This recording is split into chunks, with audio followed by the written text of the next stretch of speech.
Hey guys, welcome to Brian's Man Cave. So today I'm going to be doing some more Atari streaming, as you probably guessed from the title. Um, so I've been trying to think of what games I want to start off with for this one, and I thought of, I have a couple written down here, but then I just saw the news that, I don't know how recent this news was, but that the actor who played Chewbacca just passed away. Peter Mayhew, which is crazy. I mean, I wasn't expecting that one. And so I thought, maybe we should play some Star Wars game in honor of Chewbacca. So I do have a few, but the one that I like the most is, is it Return of the Jedi? So let's just play some of that while we warm up. Oops, not that game. But yeah, that's pretty crazy. I mean, kind of sad too. All our heroes from the past are disappearing on us. Let's see if I can find it. Pretty sure I have it in here. Hopefully I have it.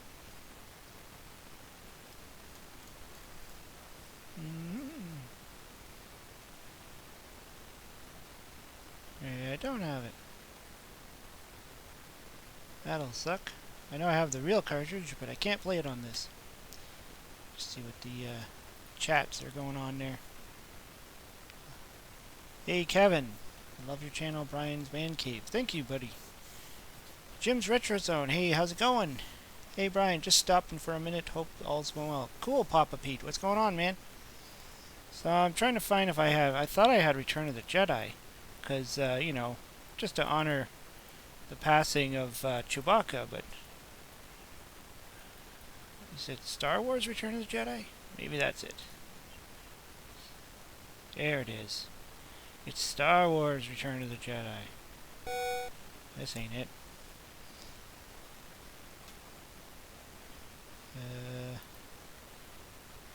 I don't like Jedi Arena. That's not the one I like. These aren't it. I've never seen that one. I don't even know what these games are.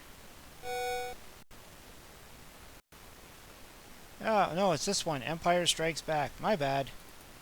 Haha. I knew I was going to find it somewhere.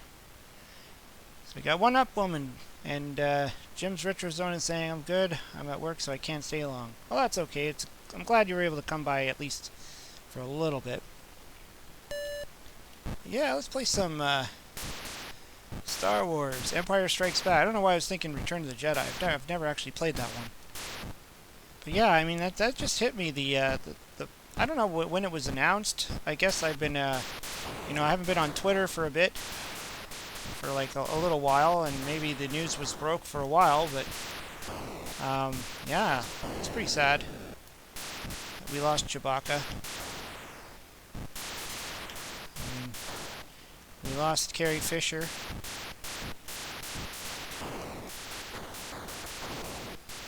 We still have Harrison Ford. Unfortunately, they decided to kill off his character, which was really sucky.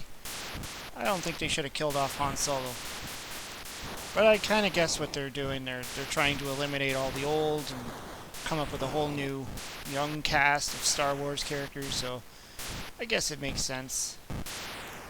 I mean, the next Star Wars that's coming out, I think this Christmas, is going to probably deal with the remaining characters, and as we all know, Lando's coming back.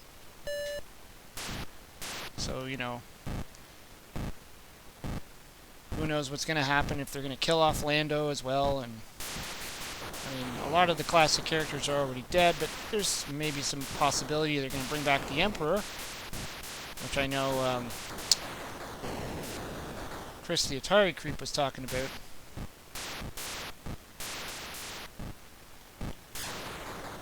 So I'm trying to read the chat. Unfortunately, my monitor is small, so the game window tends to take over half of the frickin' chat. So I'm going to try and make adjustments here so I can still read the chat while I'm playing. Just another upgrade I need to do for my computer. Get a better monitor. Bigger monitor. Perhaps one of those dual monitor setups. I'm running out of fuel or something.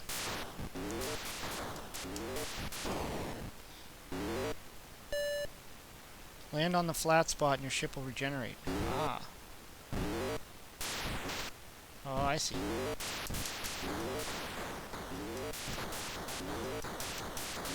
Yeah, I didn't. I haven't actually read a lot about what happened with Peter Mayhew. I'm sure he was, he was in his what 70s. So I think I saw at the last second it was like 74 or something. And I know he wasn't really doing Chewbacca in the last few films. They found a different actor for him. But I believe he was training the guy on how to act and be Chewbacca.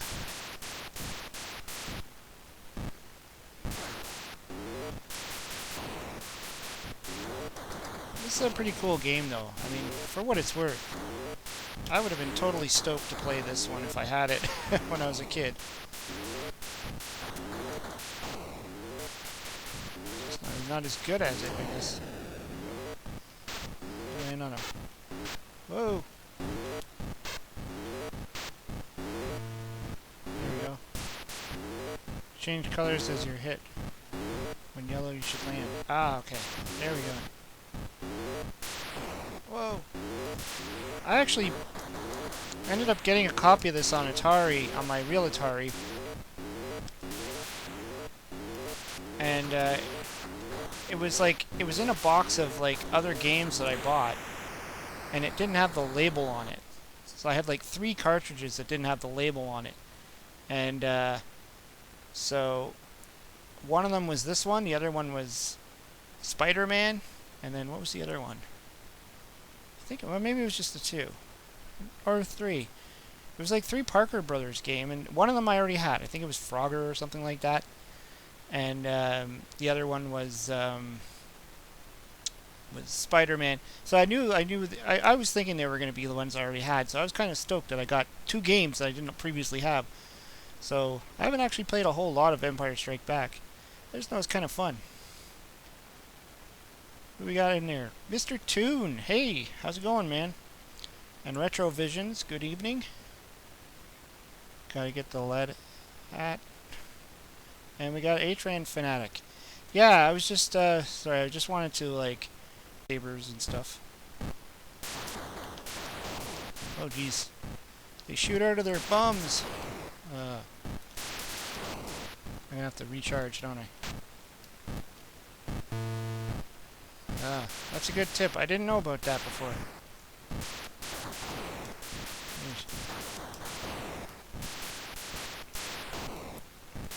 Pretty cool. Like, it's almost like a Defender clone in a sense. I think they made a lot of Defender games on the Atari.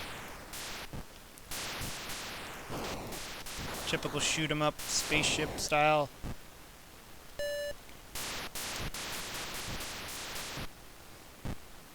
Hopefully everybody can hear the volume very well. I know I've had to play around with my my settings, so I tried to put things back to the way they were so I can stream.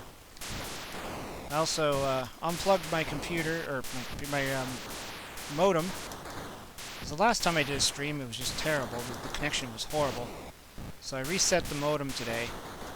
It's got the built-in router and stuff. And then I rebooted my computer, so I tried to do a whole lot of, you know, best I can to try and get it working. So hopefully I'm not dying on you. Alright, take care, Jim's Retro Zone. He's got to get back to work. It's okay, work pays the bills. No, I think what I figured out what I'm going to do is I'm going to, like... hey, evil Ubuntu. If I'm saying that right. Ubuntu? I think what I'm going to do, it's going to be kind of crappy, but I'm going to have to get a real long-ass cable. Like an Ethernet cable to connect to my computer from the other room. Because I don't have cable in my office area here. And so that's why I have to run off the Wi-Fi when I do my streaming, which really sucks.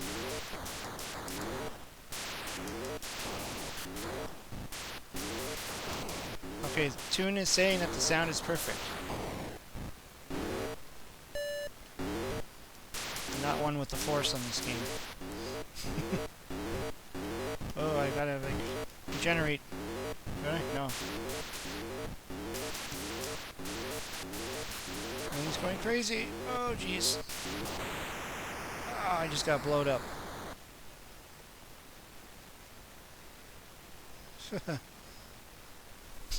Yeah, work pays the bills and the games. Ubuntu. And yes, you said it right. Awesome. I found keeping two separate modems works better. I have the regular cable modem and a Wi-Fi one. You know, totally. This room that I have my computer all set up in, if I had cable in here, I'd be able to like bring the modem in here and just connect right into it. But unfortunately, the cable system, the cable in this area, it doesn't exist. It's only in one bedroom and it's down the hall. So I'm going to need about 40 feet of cable, which is ridiculous. It's either that or I pay somebody a lot of money to come in and run wires through my house, which I'm not really crazy about the idea of it. So what other games can I play here? I was thinking, since I just did a video on this game, and it's kind of one of my favorites, although I'm not good at this one, the Atari version, but I just did the video on the arcade version of this. That's Venture. And I don't know why I find this one to be the hardest. Well, the arcade's actually pretty difficult too. But I'd say out of the home console versions, the Atari one seems to be tricky. Just a splitter. The cable can't be too expensive, man. Yeah. Well, that's what I'm hoping. I'm gonna check out and see, like, if I can go to, like, I don't know. What's a good store to go to? Staples, Best Buy. There's all these different kinds of stores you can buy this stuff at. Just say I need like a 40-foot long Ethernet cable. And it's just going to be weird. Like, I'll have to just like literally run it down the hallway. And I'm going to see if that makes improvements on my streams. Mr. Toon has this on Coleco. I like it on Coleco. I haven't played it enough on Coleco. I still have to figure out what to do about my ColecoVision, being that it's, I don't know, the controller's not working very well. I was kind of hoping it's still in the fundraising stage or something like that. Like they have a Kickstarter for it or something like that. I don't think it's fully released or ready to be released. Ah, crap. Too bad Radio Shack is gone. How about Fry's Electronics? You have one of those? I've never heard of that. We have, what do we have? We have The Source, which used to be called Circuit City, which eventually, you know, bought out Radio Shack, that we used to have Radio Shack. I used to like Radio Shack.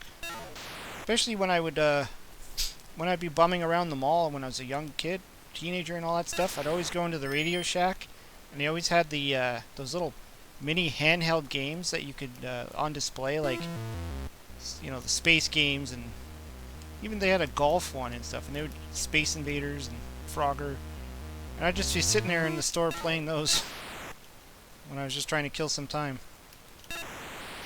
Oh, he touched me and I killed him at the same time. What a bummer. Circuit City went out of business here in America in '09. Yeah, I mean, they came here at some point in the 90s, I think. And they started to buy out, I think, a lot of the Radio Shacks. I remember I bought my first... Oh, crap. I remember I bought my first laptop from Circuit City. I ended up getting one of those Circuit City credit card thingies to pay for it, too. It was really stupid, because they had, like, huge amount of interest on the thing. But I didn't know back then. I just wanted a laptop. I still have that one too. It's like a old IBM ThinkPad. Petra Farge remembers. And it was like, you know, I still have it. I'm pretty sure it's running Windows 98. I don't even know. I haven't even tried to boot the thing up in years. Probably still works. I think the only thing it would be good for now would be putting an emulator on there. Yeah, that's the thing. The Radio Shack had all the... Radio Shack had a lot of great electronic stuff. The store that kind of replaced it here, the Source, they focus a lot more on like cell phones and cell phone plans and the occasional thing. Like they got like a few small selection of like PlayStation 4 games and Xbox games, and then they got a few computers that they sell, like cheapy computers and batteries and stuff. Like there's not a lot in there. Dang. Let's do this one more time. I always like this game more than I like Berserk. I think there's just because there's just more you can do in it, even though the game's very similar.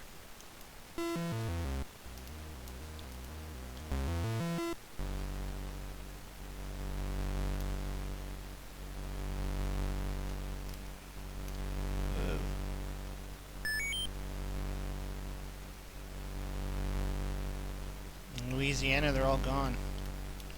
Yeah, that's the thing. All these stores start disappearing. I mean, you guys are in the States, so you've also lost your Toys R Us, if I'm correct. Which really sucks. Toys R Us Canada's still going pretty strong. At least for now. Oh, jeez. Okay. Where was I? Ah, crap. Run. Wish this little dot guy could run. Winky.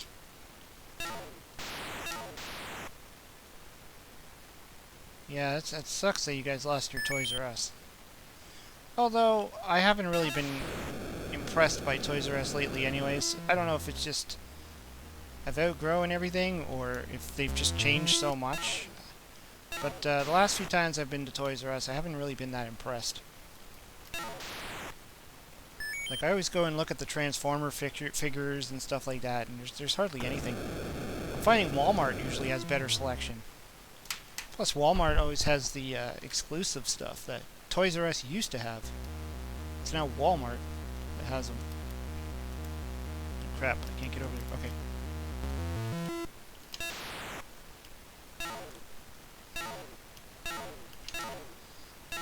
Toys R Us near your house is still open. Ah! They keep trying to come back. Yeah, I think like some company's trying to buy it out or something, or they're trying to do something. They're trying to revive it. But it's such a big brand. It's like, it's amazing that such a big brand would go under like that. Like they would actually like allow it to like go away. Although I think, not good at this level at all. I think in America though, you guys have a lot more different kinds of toy stores, like Jonathan's saying there with the KB Toys. Like, we don't have that. We used to, in my area, we used to have a toy store called Toys, Toys, Toys. And they had some modern stuff, but they also had a lot of older stuff. Like old toys that would still be kicking around. Oops. I don't want that. I don't want that either. Or that. I want that. That's what I want. Really miss KB Toys. The place had different kinds of toys. Yeah, that's it. I mean, Toys R Us is great, but they're always going to carry the newer stuff, right? They're not going to carry things like, you know, the classic stuff that maybe still sat on the shelves and things like that. They're not going to carry that. I remember when I was younger, when I was a teenager, going into Toys R Us and still finding like Atari games and Intellivision games and things like that, and they were like long off the shelf on other stores. This chopper command, what the hell? Let's do...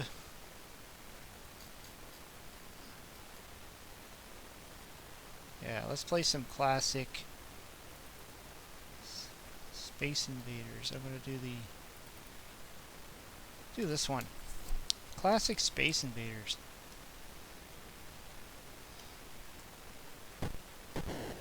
Nothing like a little stressful Space Invaders.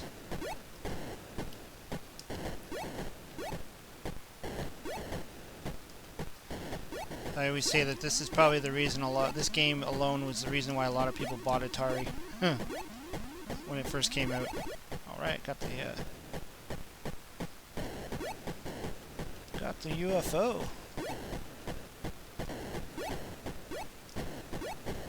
Problem with this game is you have to pay attention to it. Can't take your eyes off the screen. Yeah, I'm starting to notice a trend of you know, a lot of the big name stores are starting to really disappear now.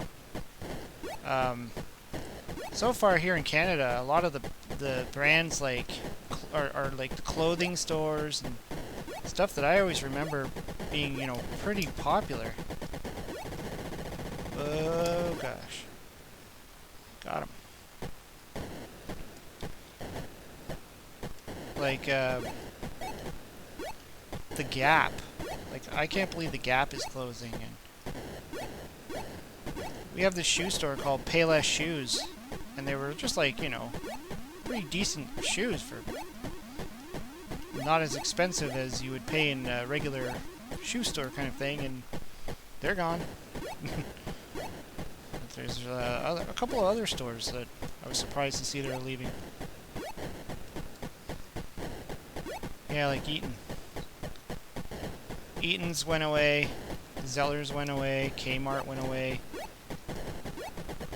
Pretty much just Walmart now if you want a department store. It's pretty much our choice. Walmart, or Walmart. We still have the Bay, but who knows how long they're going to last. The Bay has been like a staple Canadian company for a long time, but they try to deal in the more high-end, expensive stuff. They're not really, you know, I'd say they're more for clothing. We had a Target for a while.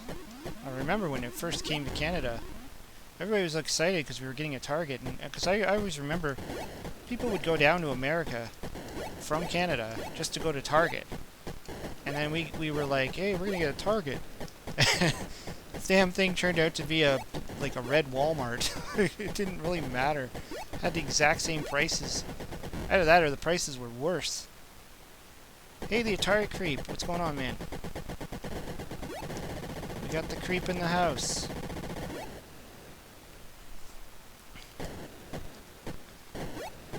Well, I wonder what the creep's thoughts are on the passing of Peter Mayhew. I hope I'm saying the guy's name right. I'm not butchering the poor guy's name.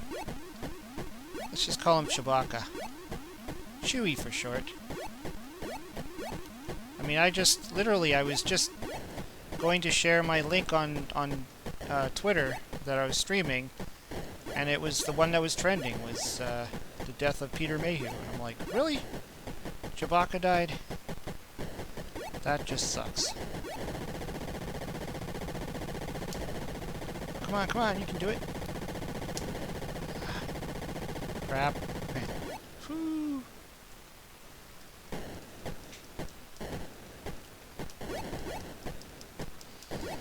This is my all-time favorite port of Space Invaders. It's a pretty decent port, I have to admit. I mean, Atari did a great job on this one. Pizzamon79. What's going on? I always just play the basic game, though. Yeah, bummed you out. I mean, that's it. I mean, another movie hero gone.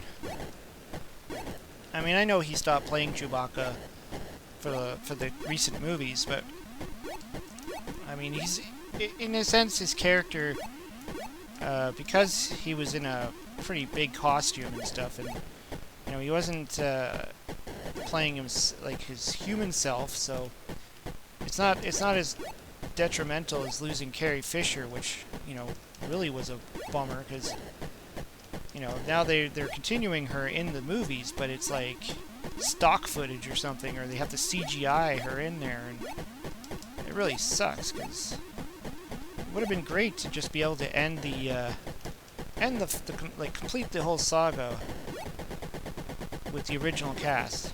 And yeah, sure, we're getting Lando back, and of course they killed off Han Solo, so that doesn't matter. Unless they're going to try and weasel him back into this storyline, like, oh, he didn't actually die, that was not him. Or some bullshit. They kill... Who else have they killed? They killed... Well, it looked like they killed Luke Skywalker at the end of the last one. Like, he used his Jedi powers to, whatever, infiltrate where Kylo Ren was, and he wasn't actually there, and then he was still on his little island, and then it looked like he died and faded away at the end. So Luke is gone, Han Solo is gone. Carrie Fisher is still there, but in real life she's gone. I mean, it's really strange. And we're gonna get Lando, and Yoda's been gone for how long? Yoda died, and it's just crazy, you know what I mean? Star Wars is pretty much dead to me now. Yeah, well, still got the originals. All us classic retro people will stick to the originals. I mean, I'm okay with The Force Awakens. I kind of like that one. I think I like that one better than the last one. The heck was it called? Keep forgetting the name of it.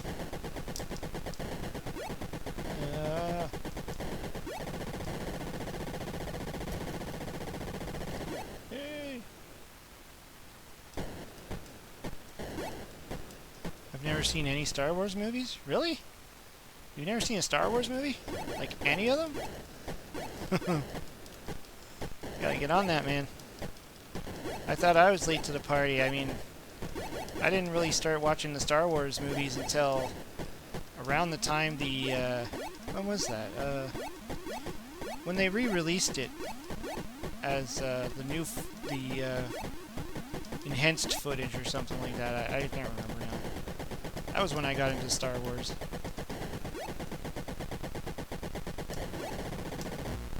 Oh no! Yes, really. The Last Jedi. That's it. That's the one I was trying to think of. Oh, those other ones too. The Rogue One. I haven't seen that. I tried. I really tried. I tried to watch Rogue One, and I didn't like it. I don't know. I got halfway through it. I got bored. And I haven't even tried to watch Solo. I don't know why. Maybe because the Jedi guys aren't in it or something. Or, I heard like... I don't know. I can't get into those. I don't remember if I saw episode 1 first and then I went back and watched the originals, or if I watched the originals first. I can't remember now. It was one of those just one of those things. See, what else could I play here? Lots of games. Pigs in space.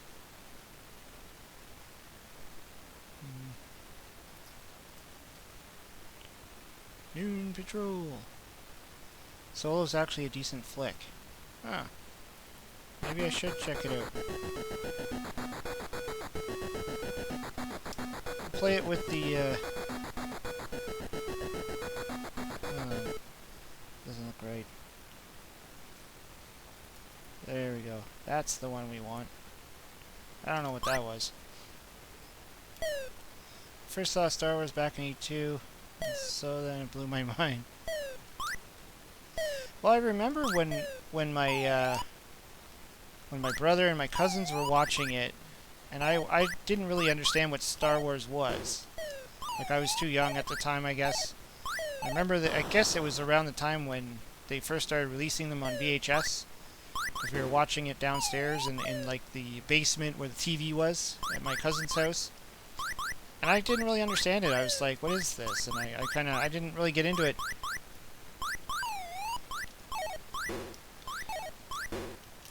It's like the time when I first saw Spaceballs.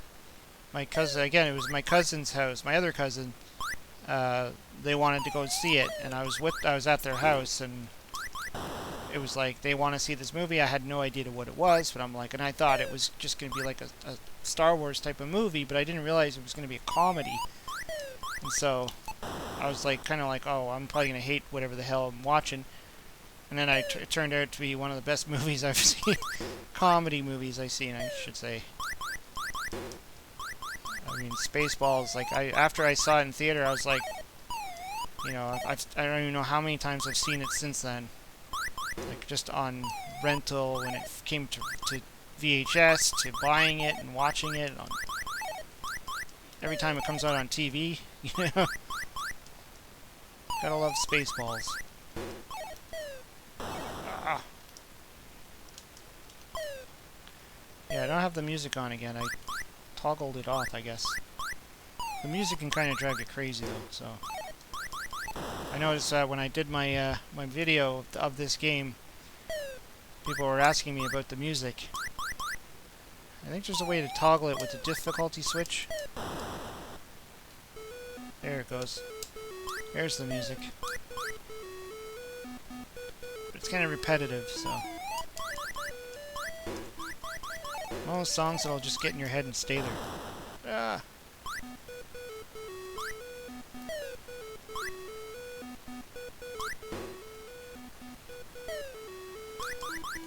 I want to play this now for the,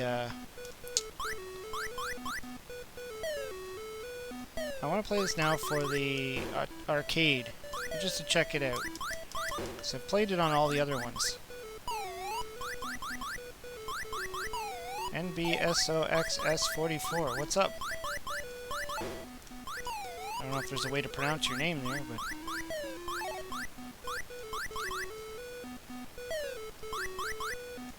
I think when I played this, when I did a Brian's Play on this, I didn't get far. The song will rot your brain. A lot of these repetitive Atari songs can do that. I mean, it was impressive, I guess, on the day, back in the day, to have an Atari game that had a soundtrack through the game. Because a lot of them didn't, right? They would literally only have the music at the very beginning and when you start the game, and then that's it.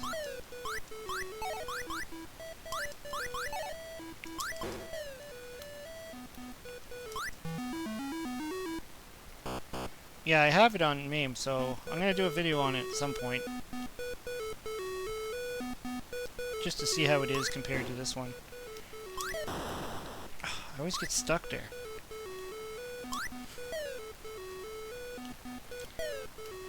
Oh. The jumping on this game is crazy.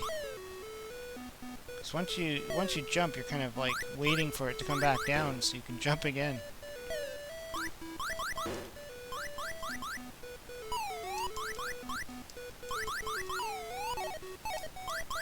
So I keep shooting everything I can see up there.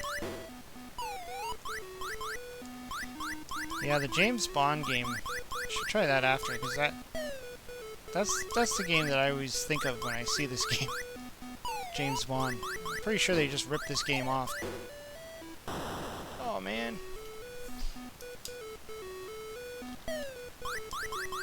Although I'm not as good at the Atari version of the James Bond either, so I used to play it on the Commodore 64 all the time.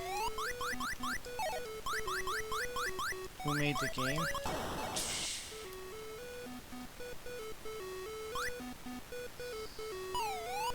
Good question. Who did make Moon Patrol? It was on a standard Atari cart. 83. Who did make this? CCE. Let's see, where's the James Bond?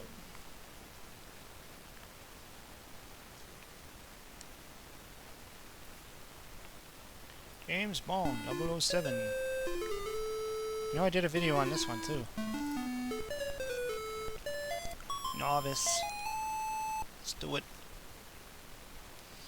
See, the Commodore 64 looks a lot better.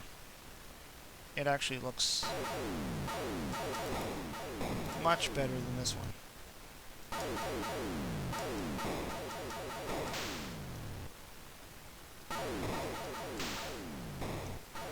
I think this one is a Parker Brothers game,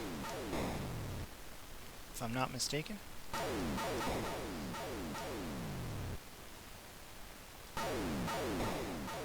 This one has multiple levels in it.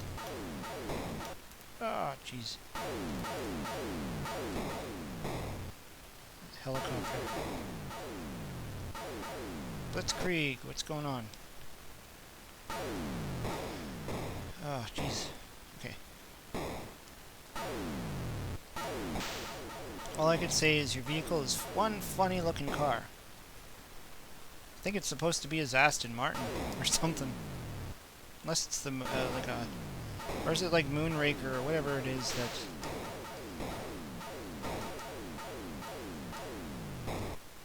Intern made Moon Patrol. Oh, jeez. This is Novice, too.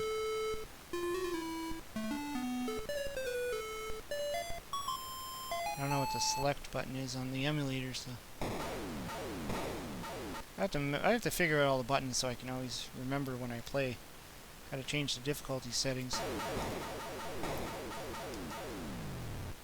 Just gonna keep shooting. Now in the Commodore 64, I know there's like two different shots. There's one that shoots down, and there's one that shoots up. It looks like they don't have it on this one. Chillin'. It's always good to be chillin' on a Thursday night. Well, for some people it's Thursday night, and then some other people around the world are already on Friday. And this game is hard.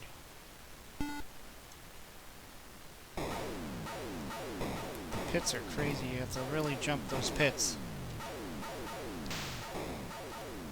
I don't think you can kill those things that are flying by either.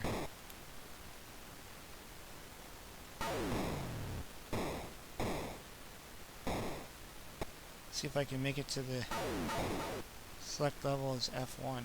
Ah, okay, I'll try that.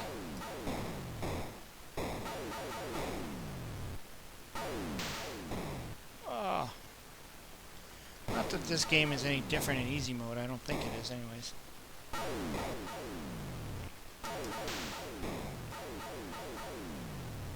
Shh. Oh, right in the...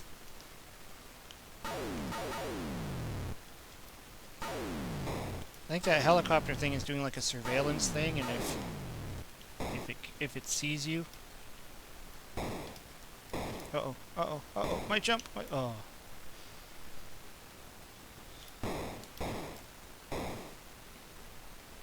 This game is not easy. The other thing I remember in the Commodore version is the things can actually break up the ground.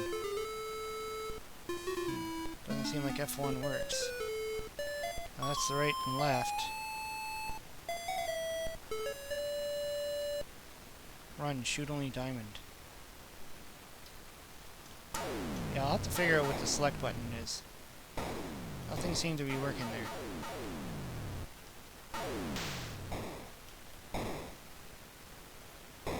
Oh! Got me.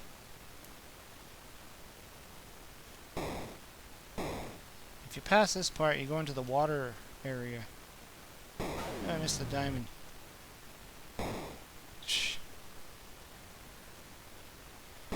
Much like in Moon Patrol, you can't go past the middle of the screen. That's as far as you can go.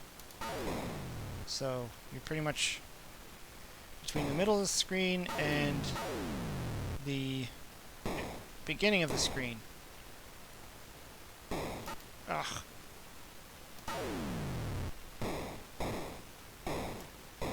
Dying.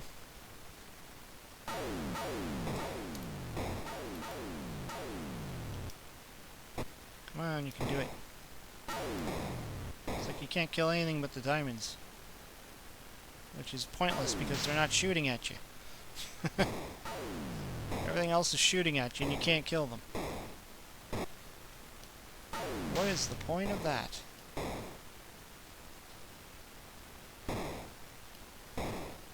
Yeah, remember the Commodore 64, definitely when that thing would shoot the ground, it would open up a little thing. Well, now I'm shooting down. Oh, jeez. I think there's like hidden towers that you have to kind of avoid. Yeah, right there. And that didn't work. Gotta go. It was fun being here. Stay safe here. Okay, take care, Toon. Glad you can drop by. Okay, let's play something else. Something that's playable. Let's see. Soccer. Ugh. I want my mommy. I remember playing that game a bit. Halloween. Gyrus. Grand Prix. Let's play some Grand Prix. Or as I like to say, the kazoos on wheels.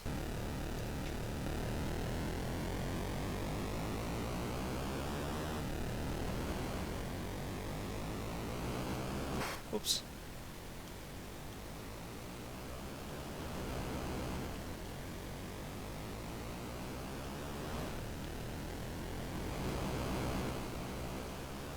Yeah, this was the racing games we had in the past.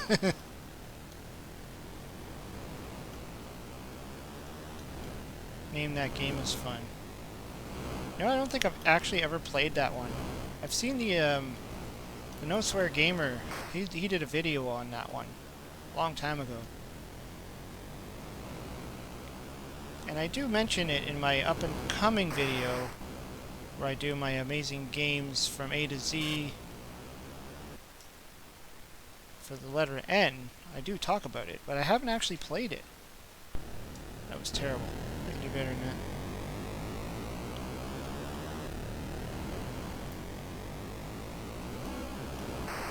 At least this one's a little bit more playable than Dragster.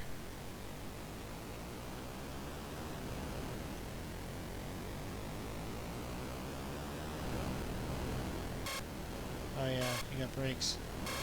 Brakes are good. Well, it does slow you down though, because it's a brake. Okay. Oh jeez. Speed up, man. Move it.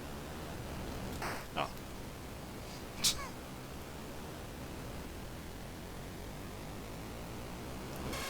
I'm hitting everything. Unlike pole position, you don't blow up in this game.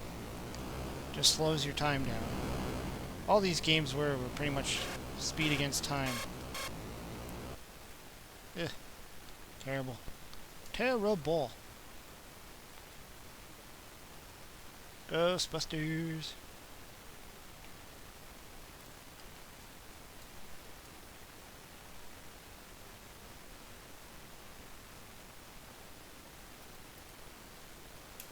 Who remembers Frostbite? I don't feel right playing this game now that I've been waiting for, oops. Waiting for the winter to go away. In my cold, cold country known as Canada. Uh-oh. Uh-oh. I'm in trouble. I'm in trouble. Oh, he pushed me off. Just bought an 80s Atari embroidered patch off eBay. Cool. Oh no. I'm not good at this game at all. I think I need more practice on this one. Let's get back in there. Yeah, watch the birds. Kinda helps.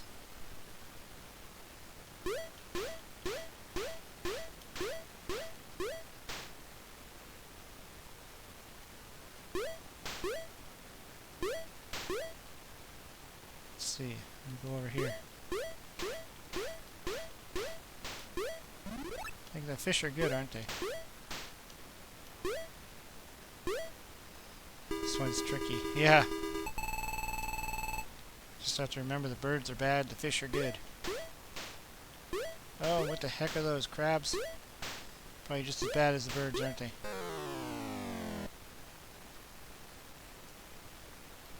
Those guys at Activision really knew what they were doing. They had great games and great graphics.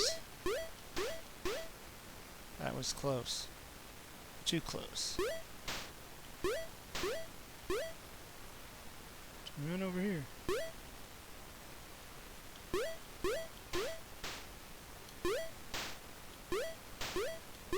Don't touch the crabs.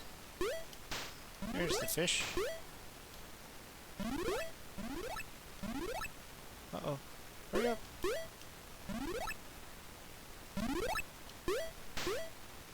Kind of reminds me of Frogger. Yeah, it is. It does have a Frogger feel to it.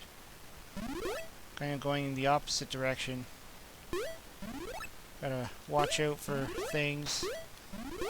Pick up the fish, kind of like you would pick up that frog or whatever it is on the lily pad. Or the log or whatever it is. Yeah, Atari Creep is right. Between Activision and Magic,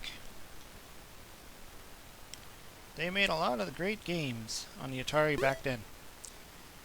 It's a name you can feel confident if you were buying a game if their name was on there. Oops.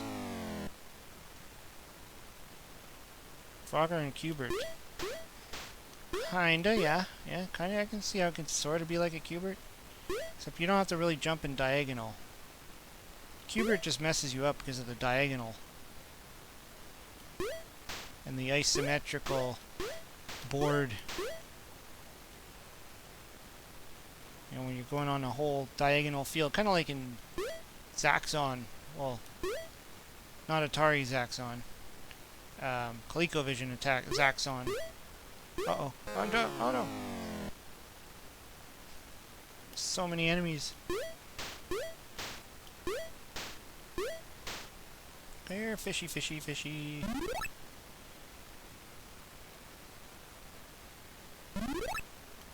Another great game with fish is Fishing Derby.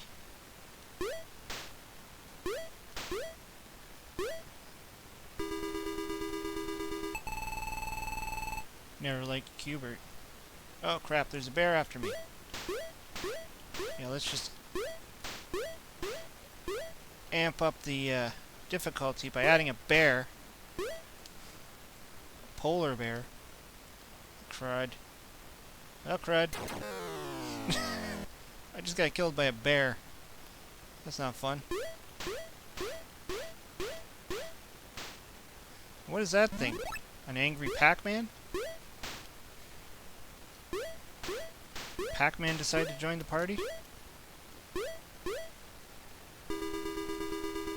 He's angry because his game wasn't that great on the Atari. So he's crashing other games like Frostbite. Maybe Activision should have made Pac-Man. Oh man.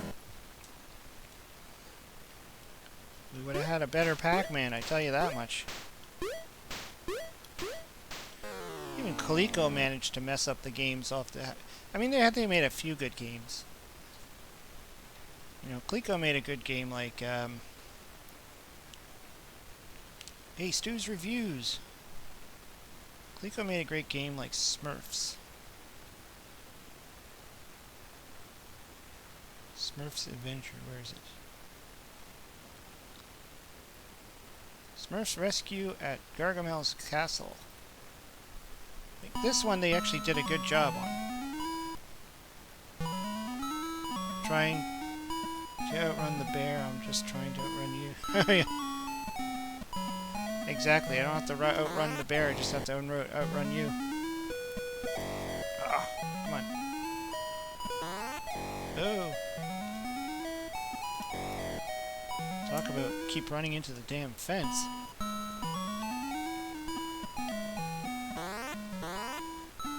Yeah, there's two kinds of jumps. There's this jump and there's a super jump. which you can do all the time if you want. Now in this game, everything will kill you. Even those steps. Okay, the super jump is not good there. Just to keep that in mind. I do prefer this on the ColecoVision itself, though. But the Atari version is actually pretty decent.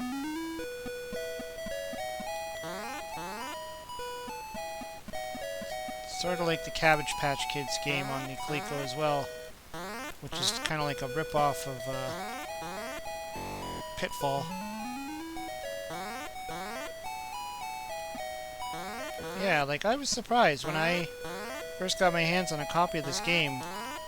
I wasn't expecting much. I thought it was going to be complete trash, and then I plugged it in. I'm like, wow, like they did a good job on the graphics on this one. Like, it almost looks like the ColecoVision version.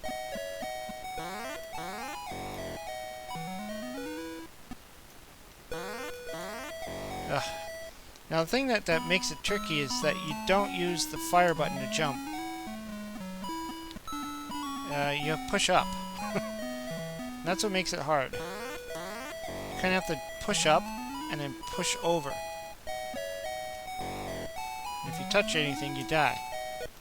Which makes it, you know, sometimes it's just better to do the super jump. Ah. Also, which Smurf are you? Yeah, good question. I think you're just one of those random Smurfs. I don't think you're actually any of them. I don't think you're the Hefty or what's it? I don't think I can remember all the Smurfs. Brainy. Can't be Brainy. He's got. Oh, jeez. Can't even pass the first thing. Brainy's got the big glasses, so it's not Brainy. But Hefty has that little tattoo on his arm. Why am I not passing this? I did it before.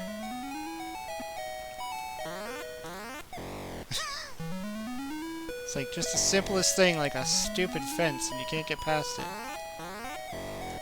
Unbelievable. So uncoordinated, it's probably Brainy, yeah. Or what's that other one? There we go. There's the super jump. What's the other one? Clumsy? Wasn't there one named Clumsy? Hefty, Greedy, Brainy, Grouchy, Handy, Nature, Jokey. Oh, Jokey. I love Jokey. He always had that present with him and he'd blow you up. Was there not a Clumsy one, or am I thinking of the Seven Dwarfs? I don't know. Start to mix up the Seven Dwarfs and the Smurfs.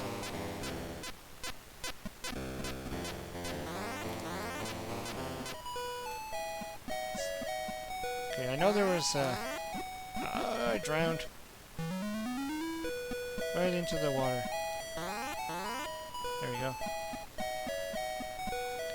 Yeah, unfortunately, there's no actual enemies in this game until, well, in the Coleco one, there's bats or something. I don't know if they appear in this one.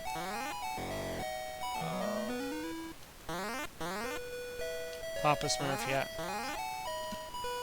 But you don't see Gargamel, you just go into his castle and then rescue Smurfette.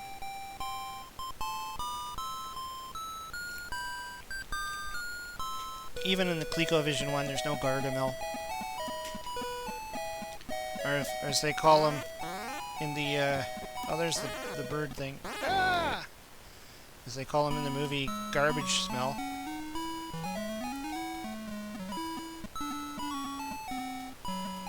I hate Smurfs for no reason at all.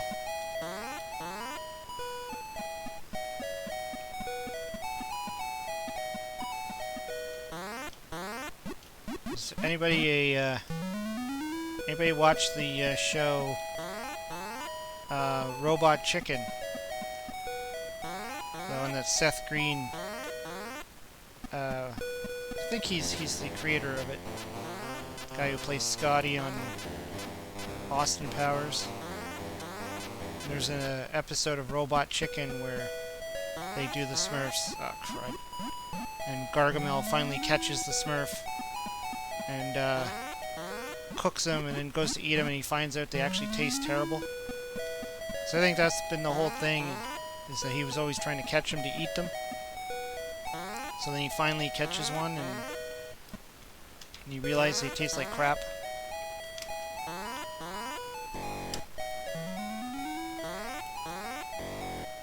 It's amazing that the skill in this game is the controls itself. I mean, it's not like there's anything hard, it's just the controls of the game is what makes it hard. I like Grouchy, Handy, and Jokey. Yeah, Jokey was always fun.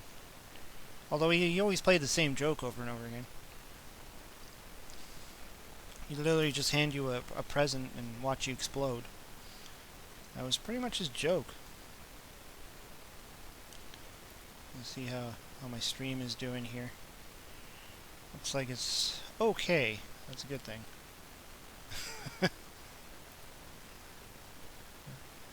It's crazy that guy falls off his ass and loses a life. Yeah, pretty much. I mean, in the ColecoVision one, there's more that actually makes you lose your life too. I mean, there's grass things that you have to jump over. There's a whole bunch of things that just make you pretty much lose your life on a constant basis.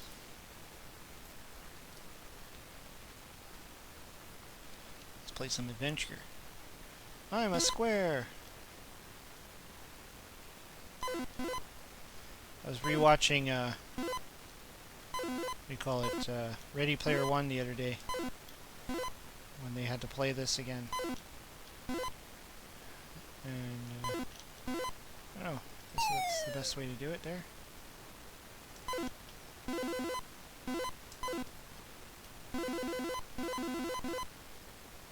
Don't touch that guy. Still have never attempted to get the Easter egg in this game. I know you have to do it on the second level. Whoa! Whoa! Whoa! There's a duck after me! There we go.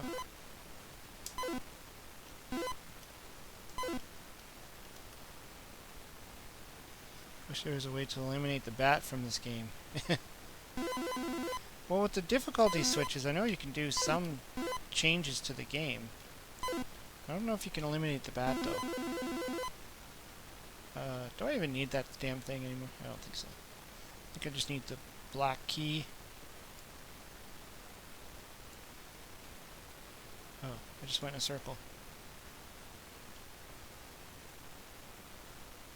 I think that's it. This game, I get lost in it all the time. I haven't played it enough. I didn't have it as a kid, so I never played this before. I think I have to go up here. There's the magnet. Okay, I don't need the key anymore. He's got to take the chalice. This is just level 1.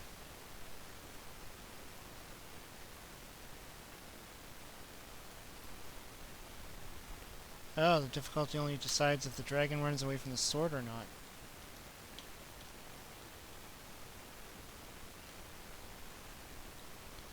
I'm a dot. Get out of my way. Well, I guess it's kind of like the dot in Venture. You're a dot there.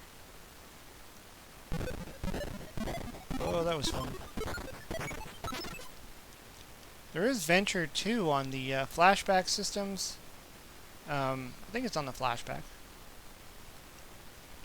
I tried it. I didn't get anywhere in it, that Venture game. Oops. Okay, so it is F1. I don't know why it wasn't working before. Alright, so let's play. Here's the damn bat, and he just took the frickin' arrow thing, sword. Crap. These are the rooms that drive me nuts. They're in the dark. Okay, there's a key. Alright, now I have to remember how to go back. And you have to know how to use the bridge properly. I just hate these dark areas. They drive me nuts. Venture 2 is for the 5200. Oh, you just took my key? Really? I like literally had the key now. Oh, there he is. Come back here. Jerk. Okay, the bat's following me.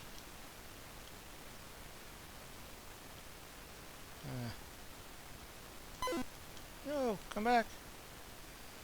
Bring the key back here. Did you drop the key?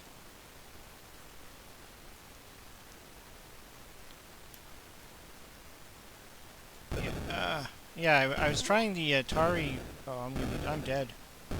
I am dead. I was trying the Atari version of the Adventure 2. I told you the bat sucks. See ya. Try to see. Ah, he just starts right away and takes your sword. And of course you get eaten by a bloody dragon. I'm in his stomach. Alright. Damn you. Bring it back. Is the bat supposed to be random? Okay. So you're just gonna keep doing that? Drop it. Let's go this way. Ah. Dragon. There's a white key down there. Dead end! No! No! Dead end! Aw. Yeah, you see why I don't have the patience for this playing beyond the first level. Thing is, the first level, there isn't much to it. You can complete it in like a minute. So you have to play this one to get any kind of, you know, skill out of this game or any kind of difficulty out of it. He won't go away. Is the white castle up here? Or is it black? Black castle? Oh crap. Oh crap. Alright. Alright. Okay. No, no, no. Ah. Sheesh. You know, it'd be nice if the, let's try 3. It'd be nice if the bat wouldn't start off taking your sword. Okay, got a yellow key. Okay, the bat has the key now. You have to have the key facing the door. Oh my goodness! Really? I unlocked that just to get the frickin' dragon after me? Okay, the bat has the bridge now.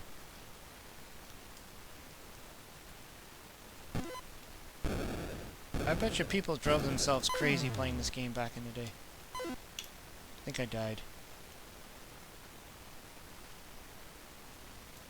Alright.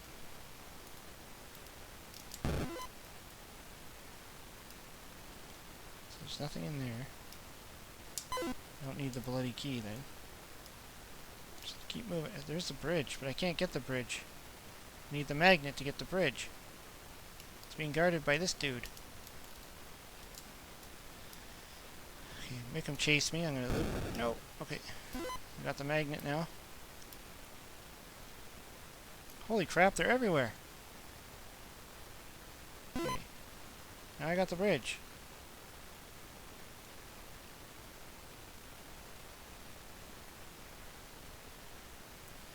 I have to figure out where I can use the bridge.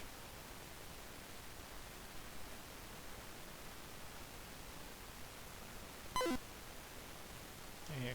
Oh, you didn't. Okay. I use it like this.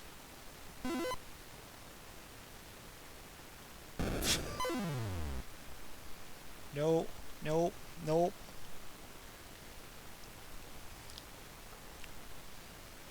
It's like this game is either dead easy or dead hard. Okay, so we got a black key. See if I can successfully get this up to the Black Castle. If I remember how to get there. Oh crap! Oh crap, crap. Now I just dropped everything into the area where you can't even walk into. That means I need the magnet. I wonder if the magnet's still in the same spot it was before.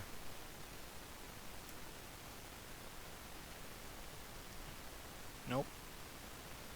Crap. this isn't going to be a fun game at all. Oh, jeez, how many dragons are there? They're everywhere.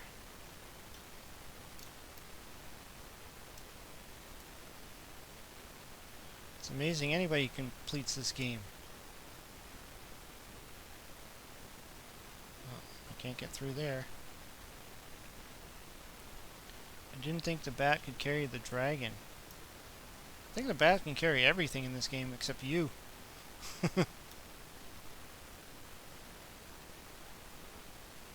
I gotta get the magnet or the bridge.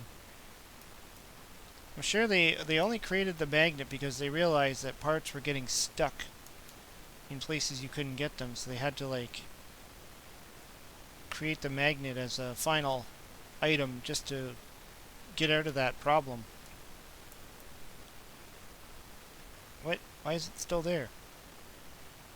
Don't things reset when you die? Or does the third setting keep everything saved? Okay, I'm looking for the magnet. I feel like I'm going in circles. It's probably down here, but I think all the dragons were down here, so... 4 dragons, ugh. You need more weapons. It's... You know, this is why I liked in television's Dungeons and Dragons better. Because you got the bow and arrow always equipped. You just gotta make sure you can find arrows. In this game, you get nothing until you find the sword, and then it's your only thing you can carry.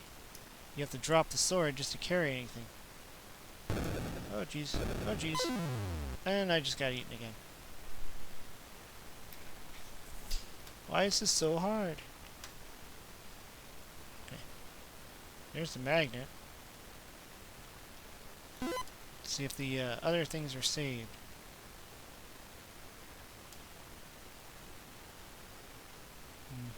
Nope.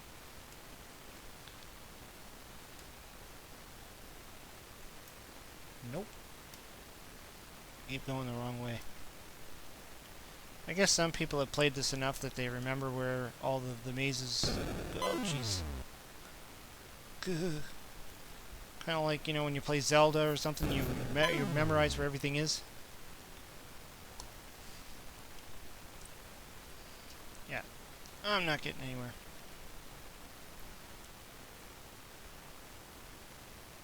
That's a good candidate for games I suck at. Yeah, I should do that.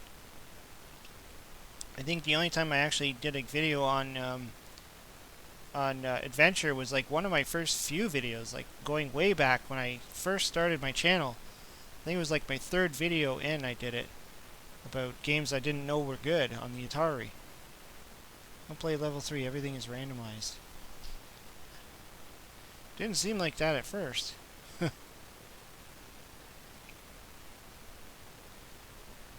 do...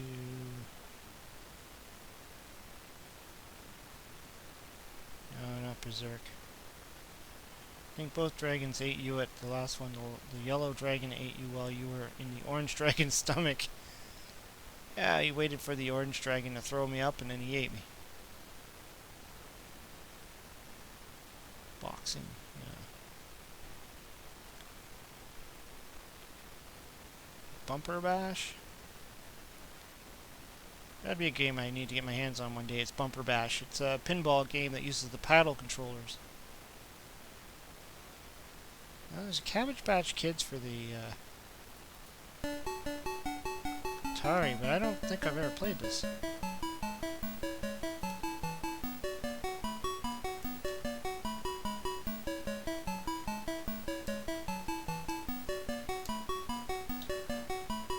It won't start.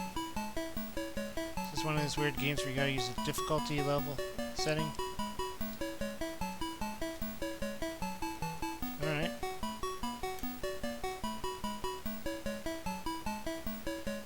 Guess it doesn't want to work. Oh. Whoa.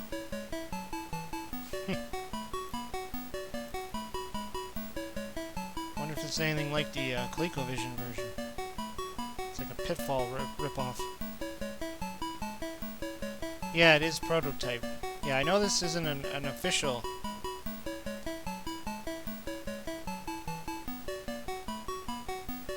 Can I touch that? What is that? Some of these prototypes might not even be finished, so... Pretty crazy looking Cabbage Patch. Oh, crap. How do you get around that? Starting to wonder if this game is even finished. Because nothing's happening. Just running straight through. Just endless fields of nothing. Skipping around. Can you play Atlantis 2? Is there actually any difference between Atlantis and Atlantis 2? I thought they were pretty much the same. It's just Atlantis 2 was really rare because it kind of came out in a cartridge marked as Atlantis, so you don't even know you have it. I don't think they actually made a difference between the Texas Chainsaw Massacre. That's a weird one.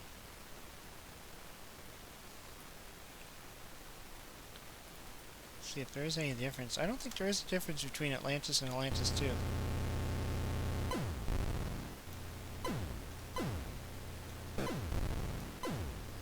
I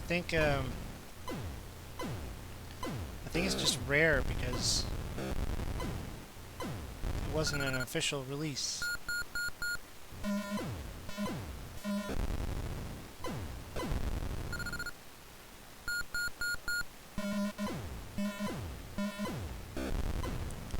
I just know there's lots of people who keep trying to buy Atlantis cartridges hoping to get the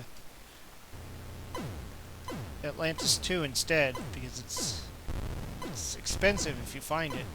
I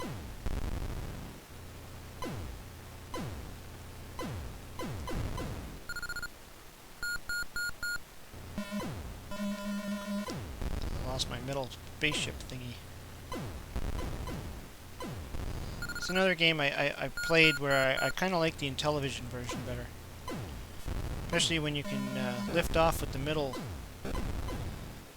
and turn it into a spaceship. I don't think you could do that on this one.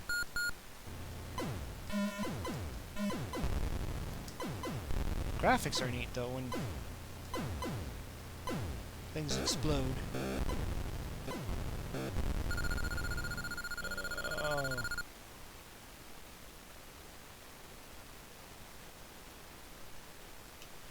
A high-dollar Atari game. I got the original Atlantis game. Yeah, like in the Intellivision, you can actually make this middle section gun thing take off, and then you can use it as a spaceship. And then you can go after things in the sky. But in this, it's just a middle shooter.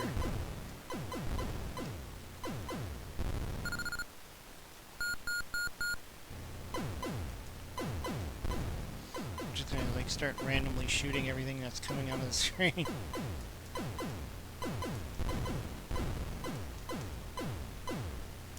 Colony 7 is good.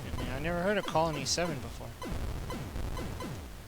Is that one of those ones that came out in like South America or something, or maybe a late release game?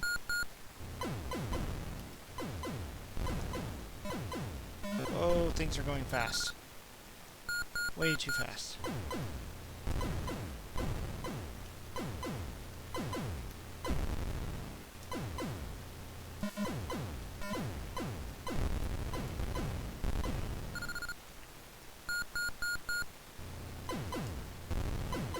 Can't keep up.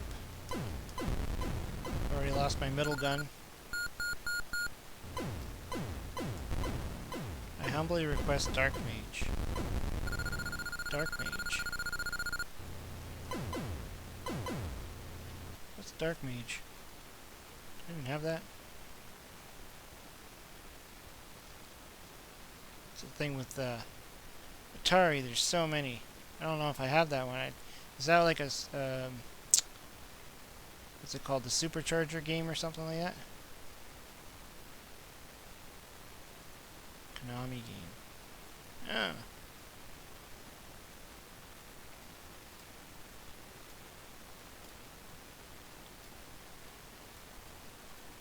see. I don't think I got that one.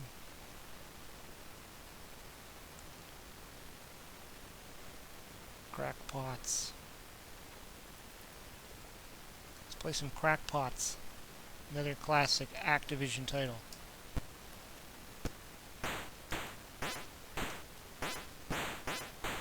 This game is kind of like Kaboom in a sense. Only instead of you being the bucket at the bottom, you're the guy at the top dropping stuff. You're going after this. Spider guys. Dropping plants.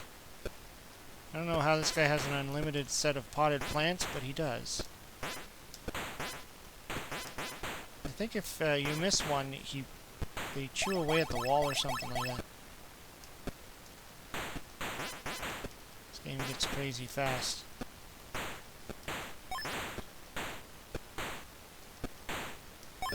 Uh-oh. They're all going into my house.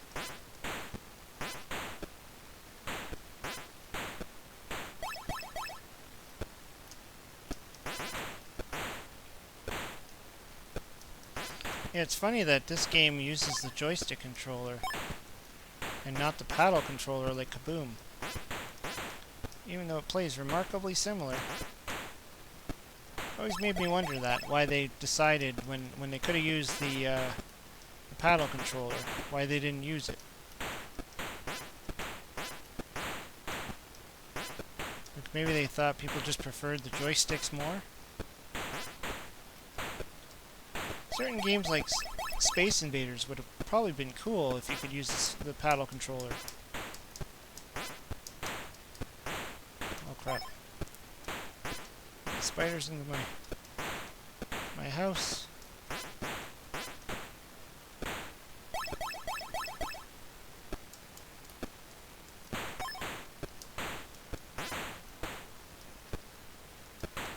Uh-oh.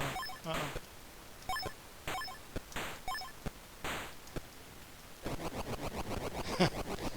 It's eating away at my house. What game is this? This is Crackpots. You're dropping potted plants on these crazy spider things that are trying to climb up into your... I guess this is your house or your building or whatever it is. Your domicile, your dwelling. Your place of residence. There's a number of games that are like this. I mean... What is it,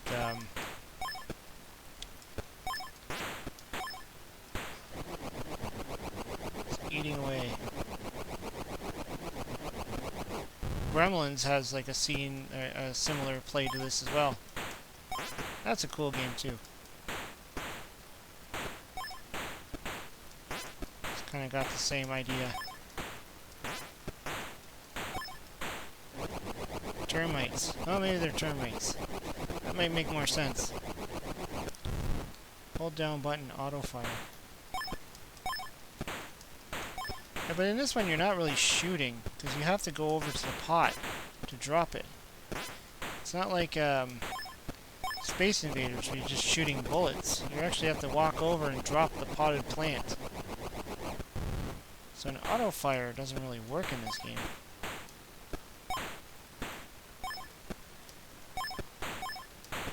They're everywhere.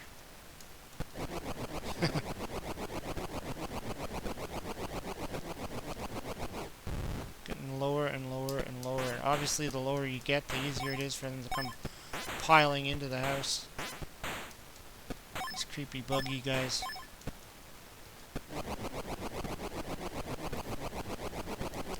What's fun is that the background there looks an awful lot like Keystone Capers. Like that, the graphics, but you know, it's Activision. Activision did have the better graphics.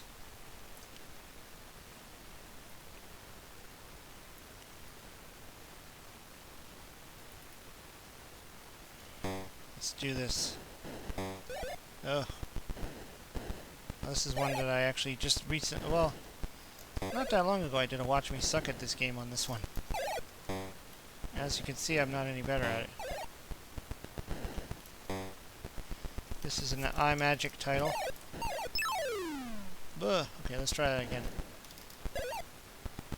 For some reason, I keep thinking I have to push up to jump. It's starting to confuse my games now. Where there's some games where you have to push up to jump. Whoa.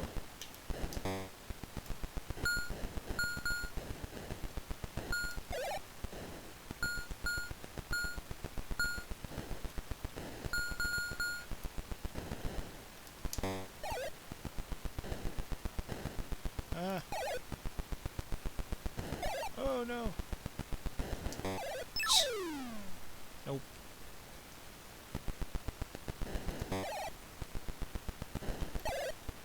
Come on, you.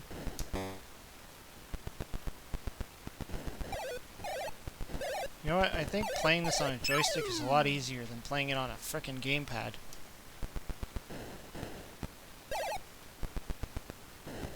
I don't know why.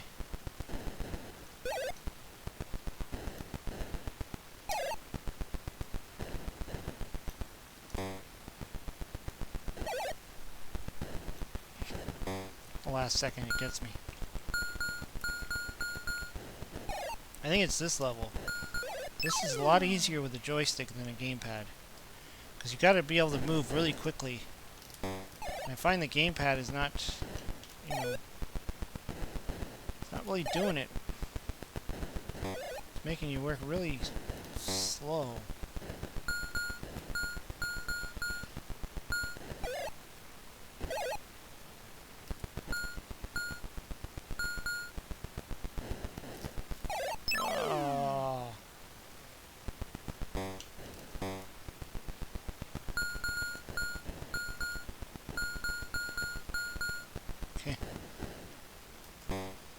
It's funny, like, this isn't even you know... It's not like it's very complicated, it's just timing. Crud. Nope. Nope.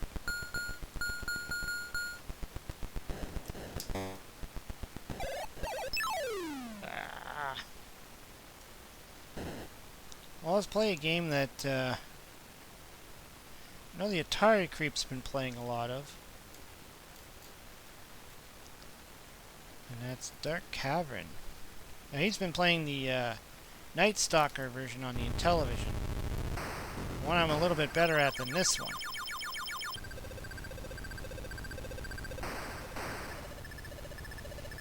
And he was just playing, saw his video today where he was playing one on the Atari 7800, a homebrew. Which looked really cool. I said it almost looked like a PC game to me.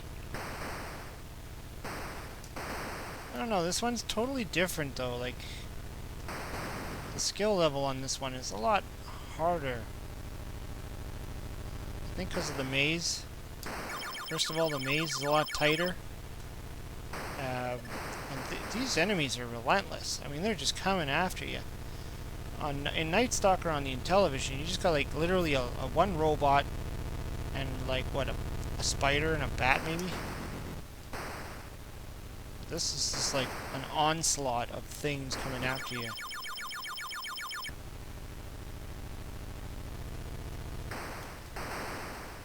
Have you purchased any new games recently, Brian? New games like in brand new games or just new stuff that I picked up? I mean, I haven't really, I mean, outside of buying my Nintendo Switch, you know, and that was probably the last thing I actually picked up was my Nintendo Switch, and I bought the Zelda Breath of the Wild and Super Mario Brothers U or whatever. Super Mario U. I haven't really bought anything else since then. Yeah, no spider web. I mean, the layout of this game is a little bit different. But I know, like, I understand because of, like, Atari. You'll notice a lot of Atari games.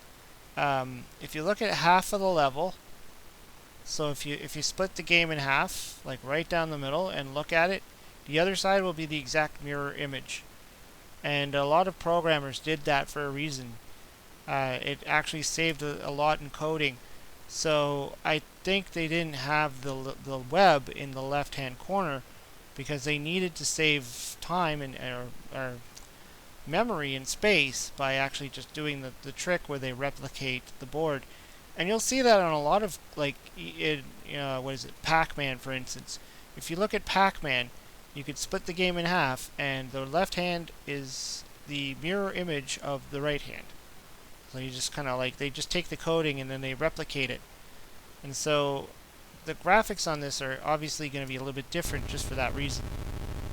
That they couldn't add in, like, change the board on one side by adding in that spider web. It's kind of interesting when I learned that, because, you know, it's something I never thought about. And now that now that I know that that's the trick that a lot of programmers used, you can see it in a lot of games, like Mousetrap and stuff, where the right hand of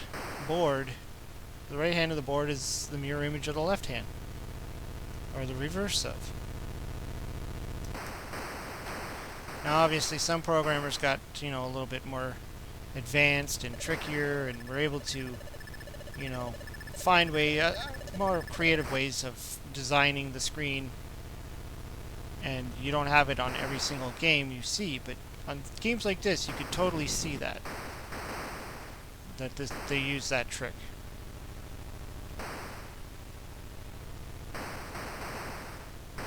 I can't go in there. Dude, run! Shh.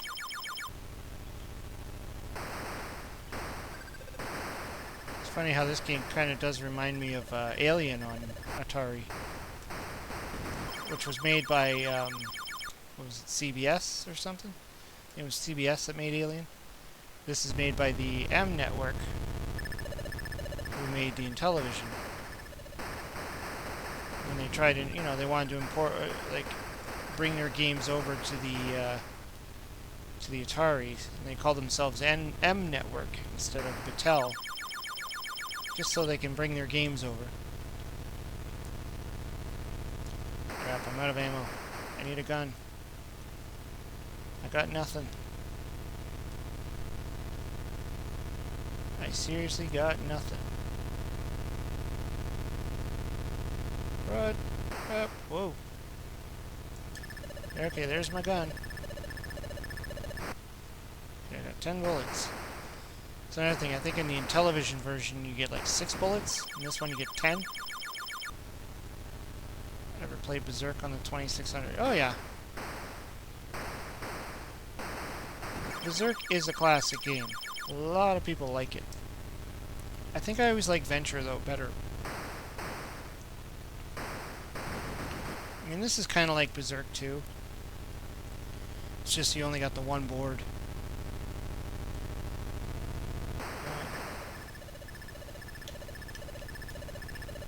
Also, I find the robots look a little bit weird on this one.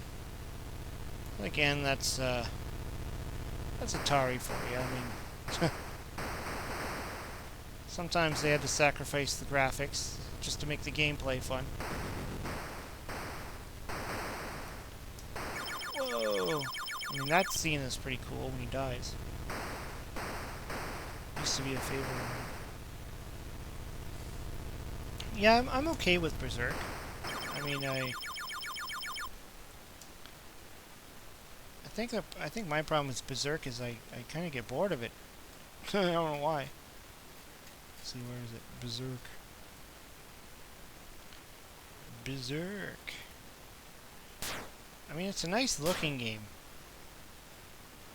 And I can see how a lot of people would have liked it back then.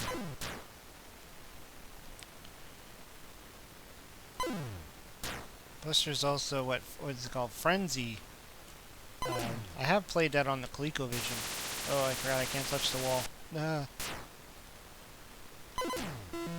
Frenzy is just literally the sequel to this, and it's almost like a...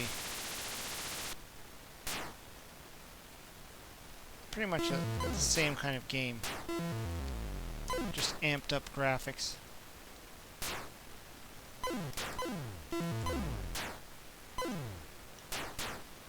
line robots up, they will shoot each other.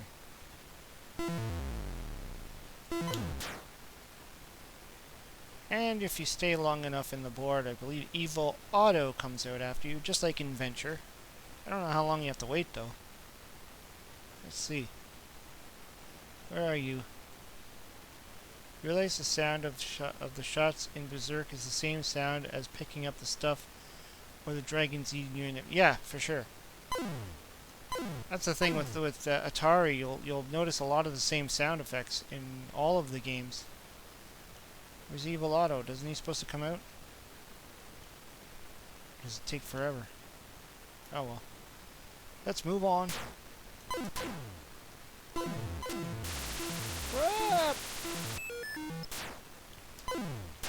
Yeah, it's always fun when you hear certain sounds and you're like, oh, that's in this game and that's in that. Because, you know, the Atari had a limited sound chip. Practically every space game used a lot of the same sound effects. Of, you know, the spaceship taking off and the shuttle sounds and Evil Autos and the John. Yeah. He's definitely wasn't coming in. I don't know. I don't know if there's like a difficulty setting that turns him off, or maybe I'm playing on an easy setting and he doesn't come in, or maybe he just takes forever. Unlike Venture, where you don't have a lot of time. The Hall Monster will come in and come after you.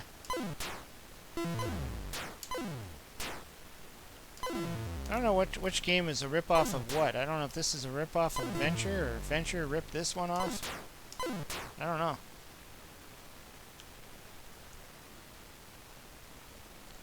Do you ever notice every time you shoot a robot, it briefly turns into a smiley face, aka Evil Auto?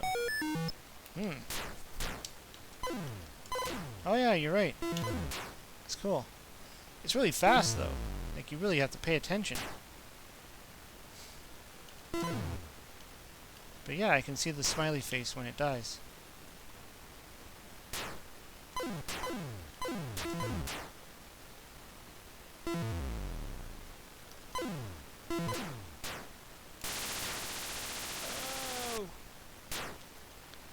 I remember when I first played Frenzy on the ColecoVision.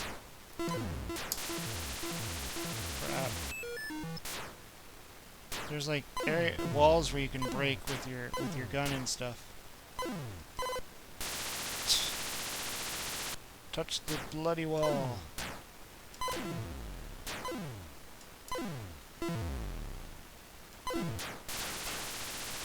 Got my head blown off.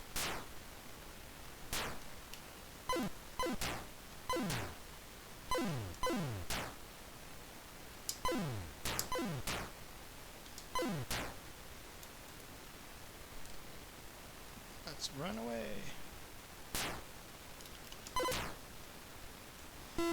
That's the other thing. I felt like with Venture, there's just more of a, you know, an objective. Yeah, there's no way to even come close to winning. Yeah, I think that's what I was gonna say. I mean, there's no real objective to this game. It's literally just walking in from room to room and shooting robots. There's nothing else you can do. I think that's why I like Venture, where you can actually, you're going after the treasures, and then you're going into the various rooms, and then working your way up to the next level. Even though in the Atari there's only 2 levels, and the arcade and all the other ports have 3 levels. Even the Intellivision had a 3rd level.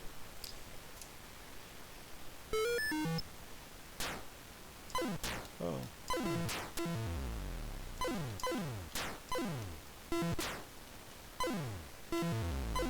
Yeah, that's the other thing that drives you nuts about this.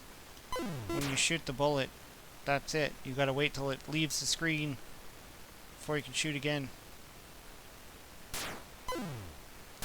It either has to hit something or leave the screen of some sort.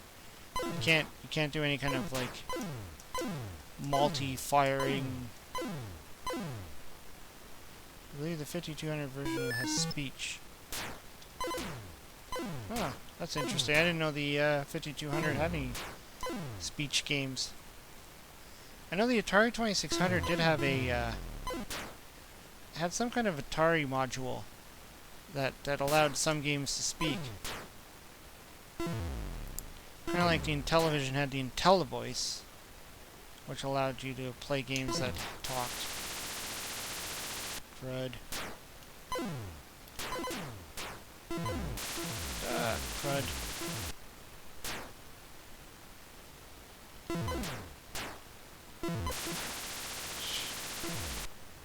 Losing like crazy. Oh man, he's just going crazy on me. He just went berserk on my ass. That was beyond Atari's capabilities back in the day. Yeah. Well, that's it. A lot of Atari games were like that. You couldn't shoot twice. You had to shoot. You had to shoot, wait for it to leave the screen, and then shoot again.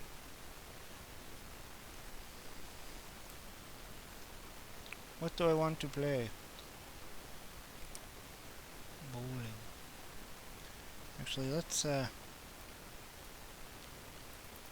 look here. There's is this the original Donkey Kong? Yeah, I don't want to play the original. I want to play the... What's the other one?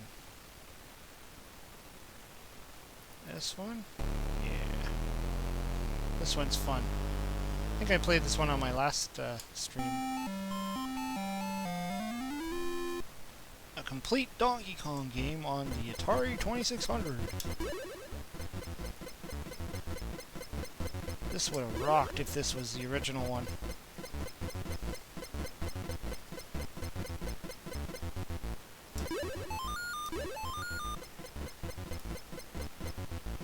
I know I have another one as well. I still have to find out where I put it. Put the ROM. It's a little bit different than this one.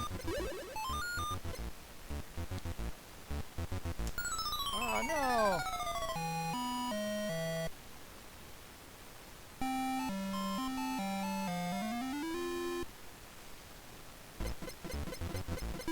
Now one game I actually just did purchase, but I'm not going to have it for a while, is DK Arcade for the Intellivision. I actually bought the off the company that makes it. Bought a copy of the you know, cartridge and stuff, and it's just gonna take a little bit of time for them to mail it out and stuff. I was hoping to get D2 or D2K, which is the one I've talked about on this channel before. And I had the ROM sent to me from the programmer to do a review on it. But I only have the ROM, I don't have the physical cartridge, so I can't put it into my actual Intellivision and play it. But this one, D2 or DK Arcade, it has the complete 4 levels of Donkey Kong.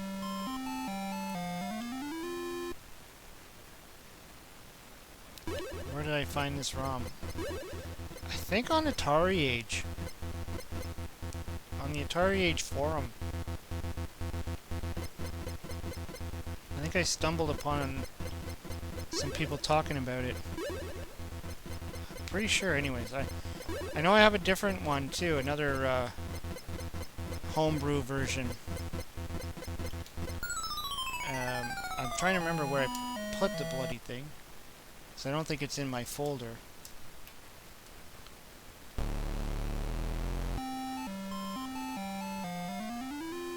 I mean, it's okay. It's got flickering, like it's massive flickering. Like, and you can see at the top there. I mean, Donkey Kong himself is only half of himself. But otherwise, I mean, this looks amazing compared to the official Donkey Kong that got released, which is kind of a joke. Not good at all. Doesn't look like Donkey Kong. I mean, they had to do the best they could in the short time span that they had. Whereas this game, I'm sure it's probably a much bigger cartridge. Like they had, you know, more RAM on it. They didn't have to like confine to the 4K of RAM or whatever they had to make games back then because it was cheaper. I mean, there's a number of factors why some of the old games were really crappy, because the programmers were not allowed to make them bigger. They weren't allowed to spend time on them because they wanted them released out into the stores fast, so kind of a shame. You know, that they weren't given the proper time to actually make the games right. They weren't given the budget to make the games right. And so we got games like the original Coleco version of Donkey Kong with only 2 levels and very inaccurate gameplay. I mean, this one plays very much like the arcade, which is surprising. I'm gonna go all the way up. I'm gonna jump over this pie thing. Get up to the top and see if I can get to the springboard level. Yeah, Donkey Kong is probably one of my most favorite games. If you've watched my channel for a while, you've probably noticed that I've done a lot of Donkey Kong games. All different kinds of Donkey Kong games. Well, the ones that I have access to anyways. The Intellivision one, the Coleco, the Atari, the Atari 7800, Nintendo, the arcade version, the one that was on the Switch. I mean, I've done so many different Donkey Kong games. The Coleco handheld. Even the Game Boy one. The Game Boy Donkey Kong. I did a stream on that one. I got pretty far. I think I got to like level 7 or whatever, World 7. I didn't complete it though. Kind of stopped it there. Probably should pick that up again one day.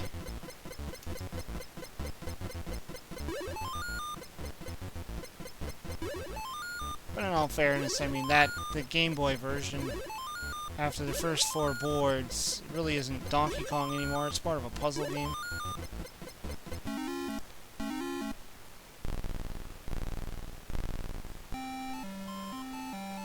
I like how they kept the same sounds on this one. Hey, Atari I.O. Mario looks really good here. Yeah, they did a good job on this one.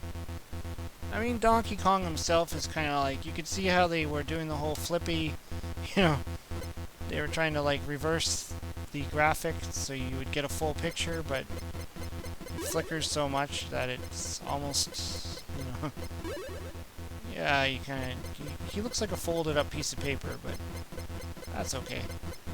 Everything else in this game looks amazing. Even Pauline. Like, Pauline looks great. I watched your DK comparison. Ooh, which one? I've done quite a few actually. I've done some the Atari Intellivision ColecoVision comparisons. I've done the Intellivision Coleco version versus the D2K, the 7800 version. I've done a lot of Donkey Kong videos, come to think of it. And I've done Donkey Kong Jr. as well. If this had a good flicker manager, it could be great. Yeah, I mean, the flicker doesn't bother me too much. I mean, it would bother me if it actually affected the gameplay. I think it's just more of an annoyance than anything else. Like, it doesn't actually affect the gameplay, which is good. Like, I could live with a little bit of flicker.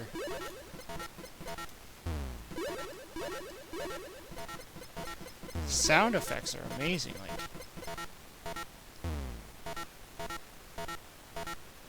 I don't know if this was ever actually released onto a cartridge.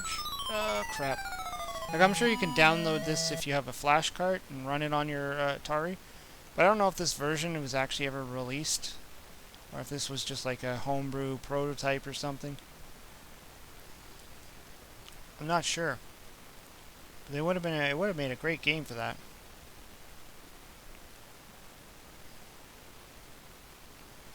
Let's play some Halo. The only Halo game I could properly play, because I would be completely terrible playing the Xbox Halo games. This is kind of like a Berserk clone in a sense. Ed Fries made this one. I think that's how you pronounce his name. Is it Fries? Fries or is it Freeze? I could be wrong on his name. It's...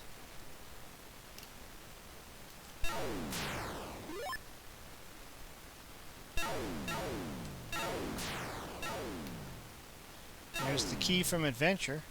Oh, I just got hit. Yeah, this is a great homebrew, and you can actually buy this on the Atari Age website too. I was almost thinking about it. I was, really considering it. I was trying to decide what games, what homebrews would be a cool game to pick up.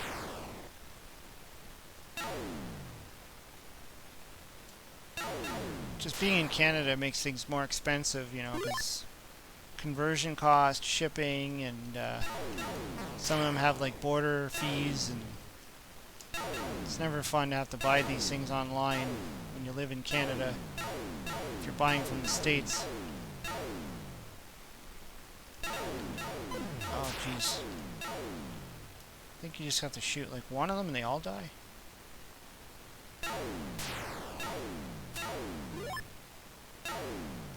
Whoa. There's another gun. Yeah, one of the best homebrews ever. Can't get past level 6.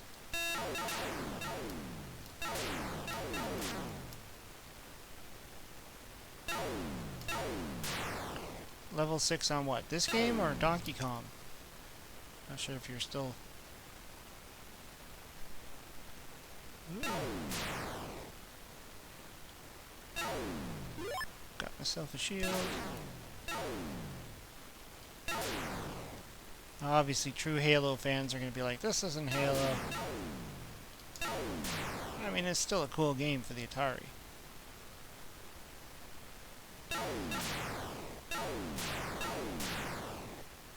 Would be kind of neat to own a physical cartridge of this.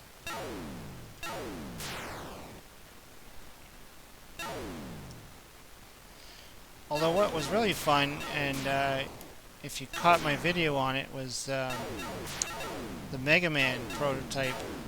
It wasn't actually a full game. This game.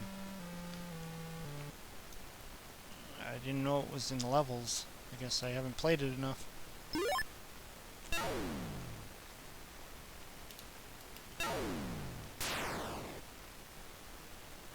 But yeah, the Mega Man prototype, that was fun.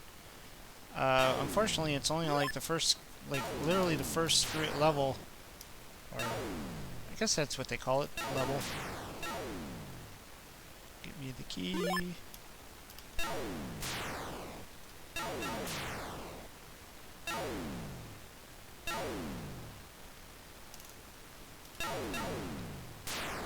And you can't even pass it because on the Mega Man one, because you get to the end boss and he's pretty much unbeatable.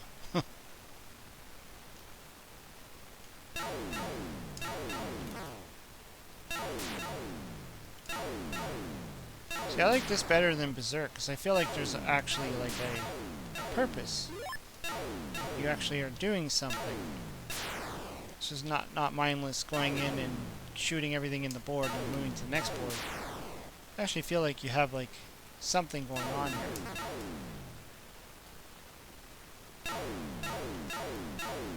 Oh crap. And I died.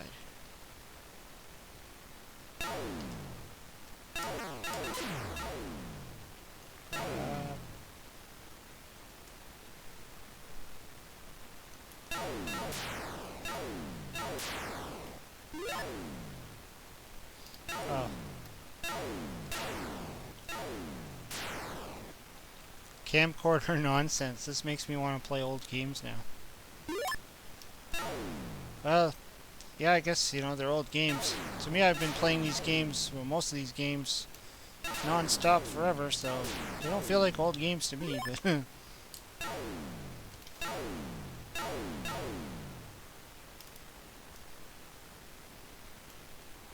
oh, what's that dude? Okay, got him.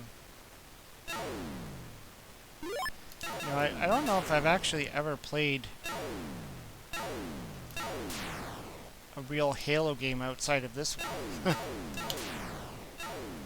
You know, I remember going over to a friend's house, and they had an Xbox 360, and this is going back a few years ago, several years ago. And I don't know if it was Halo or if it was something similar to it, but I just did not know what the hell I was doing. I mean, I'm starting to get a little bit of the grasp of some modern gaming now that I have the Switch, but I mean, when it comes to modern gaming, I'm just totally out of touch on it. Which is weird because, you know, I tried to keep up. Like, I tried, you know, when the Super Nintendo and the Sega Genesis were the big thing, you know, I eventually got my own. And even when the PlayStation was out, I bought a PlayStation. I tried to play some of the more modern games, and I just kept going back to the classics. All my stuff's at my mom and dad's in their attic. Unfortunately, that's where most of the old games are. Buried in people's attics. Very, very often they will end up in a garage sale, and somebody who's passionate about this stuff will actually find one and pick up a classic Atari and all its games for 20 bucks and be like, score! Most people don't know that if there's any value to any of this stuff they have. They find it in their attic and they're like, wow, I used to play this back in the 1980s. And then they just get rid of it. And they don't even know if it works half the time because they don't even know how to hook it up if they wanted to. Yeah, I'm horrible with new games too. You know, I bought Breath of the Wild for the Switch. When I bought my Switch, really, that was the one game that I was really intrigued with. And I was worried that I was just going to be completely, like, lost. Like, I would not know how to play the game at all. And I did run into that problem where I just...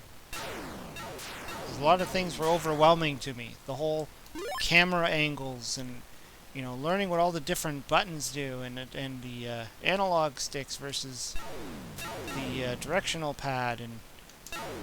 like, I just felt like I was totally out of my league.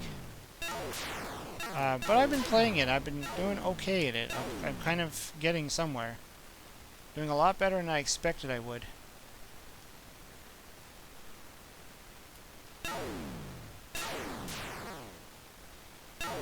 Retro high scores is fun to do.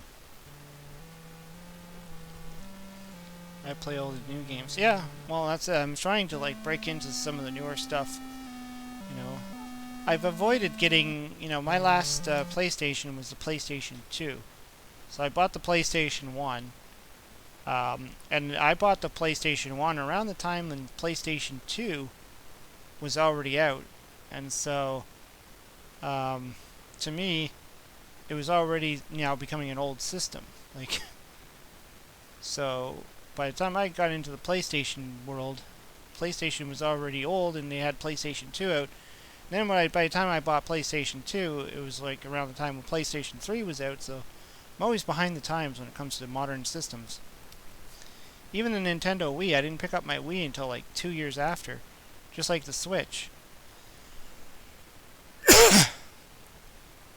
Be right back. Dad is fighting with next door friend? What? Your dad's fighting with a friend? That's weird. Let's see here. Oh. Sound in this. There we go.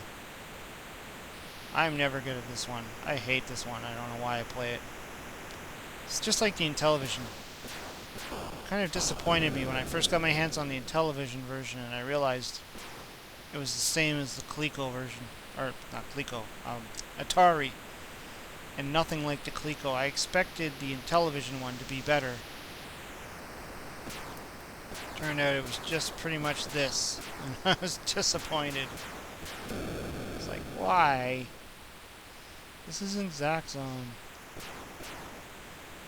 I mean, they trying to be Zaxxon, but it's not. Although my buddy Jim from Jim's Retro Zone, he's good at this game. I think he's like got one of the records to it or something. World record on it. Or I am just not good at this. Like, it's just the angle's all wrong. This is supposed to be an isometrical game. It's not. They literally just tried to rip off River Raid by adding a 3D effect to it. I live next door to my dad. Oh, there you go.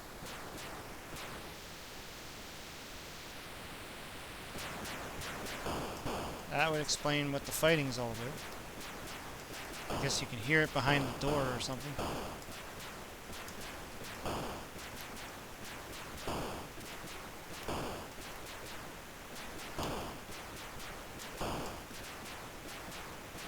Just keep shooting. That's all you gotta do. Just keep shooting.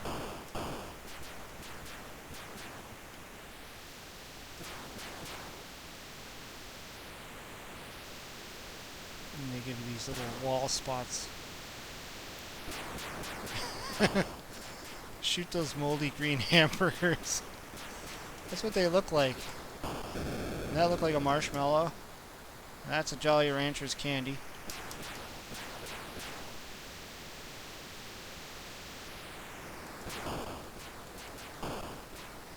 Maybe they're the leftover waste from Burger Time. Oh my god, did I just hit a wall? Like, seriously? That was the wall? I mean, the angle that this goes at, it makes it almost impossible to figure out what the heck you're gonna run into. Like, there's a reason for the isometric gameplay of the ColecoVision. I'm assuming the arcade as well. I've never actually played it on the arcade, but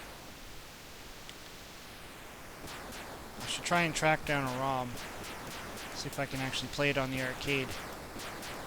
I'm assuming the arcade's going to be very similar to the ColecoVision version.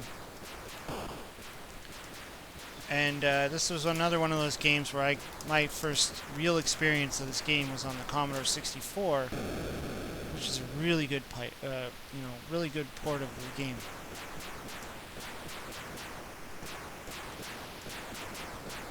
Shoot those moldy hamburgers.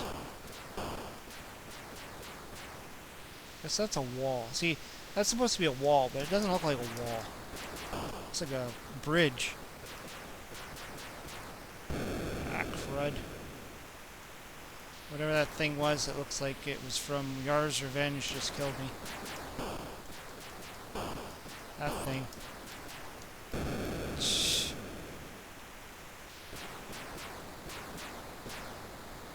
Or those pipe organs.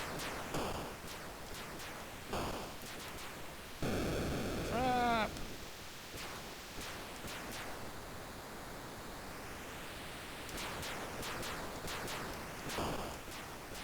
Well, you can tell that that's like some kind of satellite, so...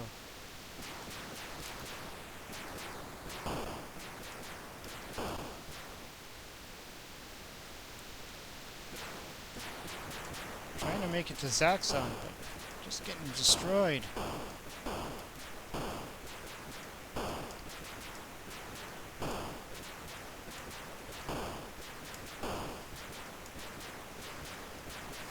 Let's keep going, let's keep going.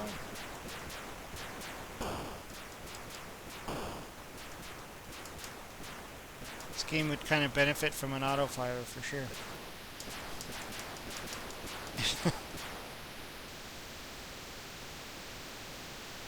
You know, kind of think of it, this plays a little bit more like 1942 than Zaxxon. At least the look and feel of it, anyways. But 1942 is a really cool game, and this one, not so much. See, I can't tell what depth I have to be at to shoot those bloody things. Like, it's just, it makes no sense. Okay. See if I can get through here. Oh, don't hit me. Don't hit me. Yet, the game Desert Falcon...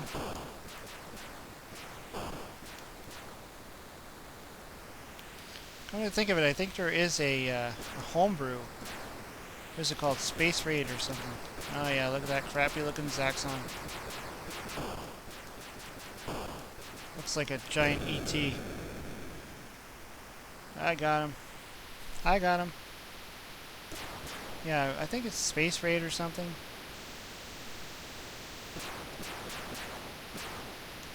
Yeah, 1942 is a great game. Again, 1942 is another one I played on the Commodore 64. And it's really impressive. Streaming much better tonight. Oh, that's a good thing. You know, before I started today, I actually went and reset my modem, turned off my computer, rebooted everything. I like literally rebooted the whole thing and started all new and fresh. And hopefully that's what fixed it. But what I want to do, I'm going to experiment. I'm going to buy a like a 40-foot long friggin' Ethernet cable, and I'm going to run it from my computer to where my modem is, which is like down the hallway in another bedroom, because I don't have cable in my office. It really sucks, but I just don't have it. And so that's why I'm relying on the Wi-Fi. But if the Wi-Fi is crap, I'm kind of in trouble. Let's play some Midnight Magic. One of my favorite pinball games. In fact, this game and Keystone Capers were the two games I bought when I first got my Atari Junior. Atari 2600 Junior. I bought two games with it, this and Keystone Capers, and I played that crap out of both of them. I was always impressed by this one. It's not as fun for me as the Intellivision pinball, but... Uh-oh. I think because the Intellivision pinball has like 3 different boards. This one really only has one board.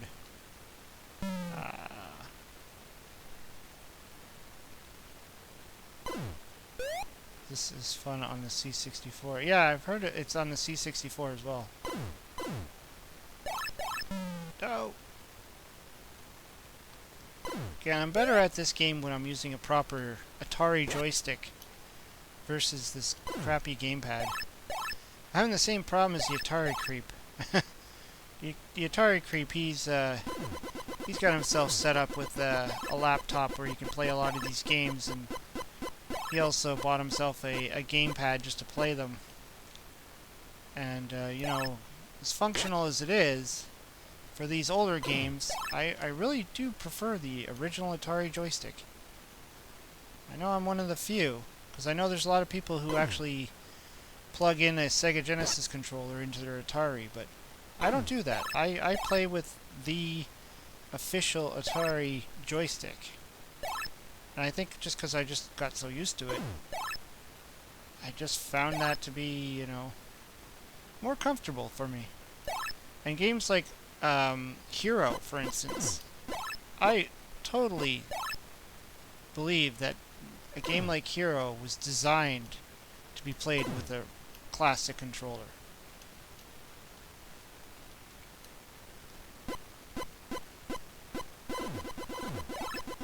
Perhaps, you know, people who grew up with the Sega Genesis or whatever and didn't play these original games, they might say something different. But I mean, for me, playing Atari was always playing on the Atari joystick, and my Commodore 64 for that matter. In fact, most of the time I was using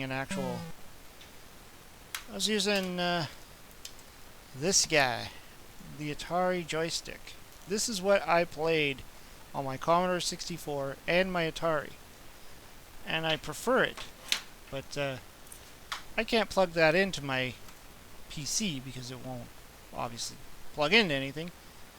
I believe there was There is like a cable or something you can buy that actually will allow you to do it, but I'm like, whatever, I'll just stick with this for now. Whenever I do my actual videos where I play on my real system, I'll be using my real controller, so doesn't matter. This is just for streaming. I can't really do much more.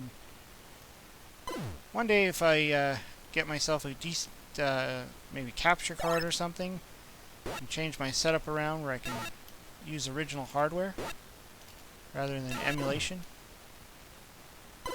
I mean, I don't have a problem with emulation. I'm not a purist. I'm not one of those people that's like, oh, you're using emulation, you know, whatever. Emulation's just fine to me, as long as I can play the game.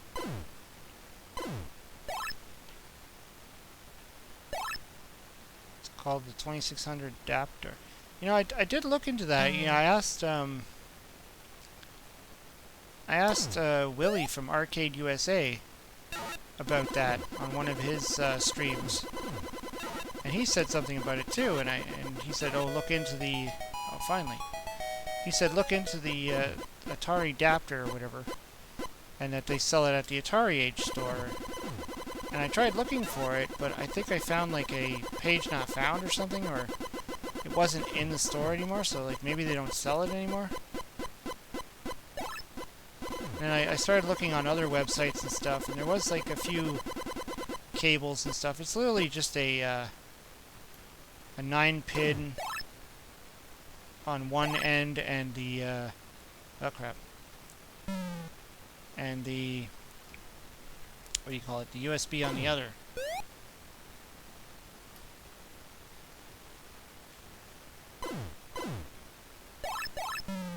I did a video about playing the Atari 2600 games on PC with original joysticks and original carts. Well, that sounds interesting.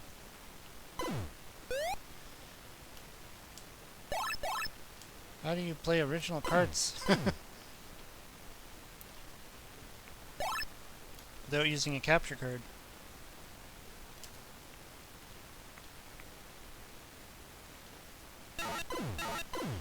No, I mean, one day I'll have to pick up some sort of a capture device if I want to start streaming, you know, or playing or doing videos on more modern stuff.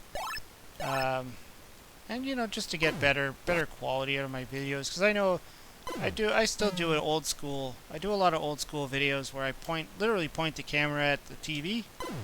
I kind of like doing that because it does give you that feel that you had when you were a kid, when you were actually playing on a real TV. And that's kind of why I've been continuing to do it. I mean, I could have picked up a capture card like a year ago or 2 years ago. I could have picked up a capture card and done it all through capture, or I could have just stuck with ROMs, but I kind of like the feel that I have right now. But, you know, eventually, if I'm going to want to start doing other things like, you know, Nintendo Switch games or any of the more modern systems, it'd just be easier to just pick one of those devices up and do it that way. I mean, and, you know, the Nintendo Switch is HDMI only, so I can't even hook it up to my old TVs without any kind of crazy adapter, which would be weird. Like if you saw my video I just recently put out, one of my more recent ones anyways, the Padre, and that's a Nintendo Switch game. And I realized, you know, like I got the review copy of it from the guy who does the voice in the game. And I thought, well, how am I going to capture this? Because I don't actually have a capture device. I looked into it, and they're pretty expensive. It was like $200-something for a capture device for HDMI. And I'm like, I can't just like fork over like, you know, by the end of it, like $300 just to capture a game. That's insane. So I just had to like, and then I thought, well, maybe I could do what I do with my normal videos where I just point the camera at the screen. Unfortunately, with my big screen TV, it's in the basement. Or sorry, it's upstairs, not like the other one in the basement. So I ran into a bunch of complications that I didn't have in the, you know. Long story short, it wasn't easy.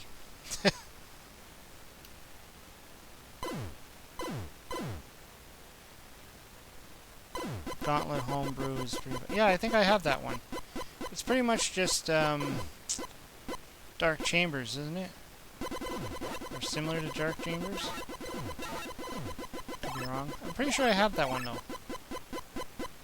It's like a homebrew or a hack or something.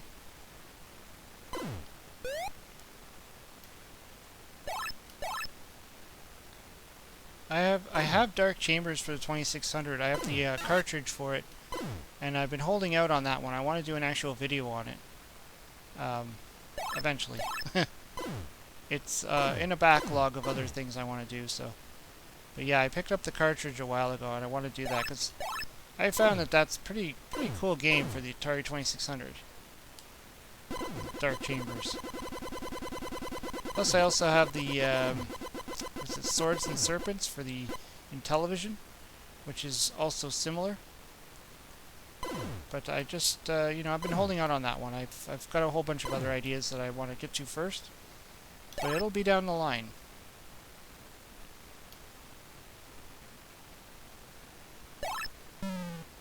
You can get HDMI to AV adapter. $300 to capture a game would be insane. Yeah, well, that's the thing. I mean, like, there's people who do this type of stuff, like the streaming for a living, right? Like, they stream and they make lots of money, and to them it's worth it to spend that kind of money. I don't make any money off of my streaming or videos or anything. I mean, I'm very close to actually being able to monetize my channel. Very close. Like, I think I need like another 4 hours of something of watch time. And even if I do monetize my channel, I don't get the views. I get, you know, maybe 100 views on a video, which is like a couple of pennies. I'll get like maybe $20 a month. I don't know. Like, I don't make any money. So, you know, if I was a real serious streamer, like those Twitch streamers and those, you know, Ninja or whoever, you know, all those guys that make their money off of streaming games, yeah, you got to have the expensive equipment, but then it pays for itself, right? But for me right now to spend $300 just to stream a game, it's just not in the cards. I mean, this is why I stick to emulation when I do my streaming, because I can't afford it. It's just reality, right? You know, I got other expenses and, you know, full-time job and all other stuff. Life. So, but I have enough fun with this. Plus I do my videos the way I do them, and I have fun doing it. And, you know, there seems to be a lot of people who like to come in and watch my videos, which is cool. I mean, every one of you guys that has subscribed, it's really awesome. And I love having these chats. This is why I do the live stream, because it's just a lot of fun. It's more about the chatting than it is about the game. Anyways, I think I should pack it in. I don't know how long I've been streaming now for. I started pretty early today. Oh, hour and 18 minutes. That's actually pretty good. Usually I end up streaming late, so like 9:30, and it's like getting out to like 11 o'clock by the time I'm done. I mean, my time anyways. I'm on Eastern Standard Time in Canada here. So for me it's like 10:17 at night. So yeah, it's probably a good time to pack it in. But thanks everybody for coming into the chat. It's been a lot of fun. There's been a lot of cool guys that have popped in. Whoever's left here that's still watching. Do they ever have any gaming conventions in your area? Oh yeah, they do. They do. I actually went to one. Yeah, you can actually see there's a I went to, what was it called? There's a retro gaming convention I went to, and I actually did a little video on it and kind of talked about it. And they had like different things going on there. There's not a lot. There's not a lot of retro here. I mean, I'm in a part of Canada where retro is few and far between. We don't have any of those classic arcades or anything like that. I mean, you know, really considering getting my ass down to the States, to like Portland or wherever where they have those retro gaming places, or Florida, just to play some old classic arcade games, just like in the past. That would be so much fun. Anyways, yeah, thanks for coming in. It was a lot of fun. And yeah, I kind of did this instead of putting out a normal video. I was going to, you know, release a video. I released a video yesterday. I was going to release another one, and I thought, let's do a stream. Because I found tomorrow being Friday, streaming is not that good. There's not a lot of people who end up on the stream, and it's just I think it's Friday night. Everybody's doing stuff, right? And I'll probably be doing stuff, so I won't have time to stream. And so I thought this would be a perfect time to stream. Maybe I'll need to change my schedule around and do more streaming on the Thursdays instead of releasing a video on it. I don't know. I don't know. Whatever. I'll figure it out. Anyways, thanks for dropping by, and everybody in the chat. It's been a lot of fun.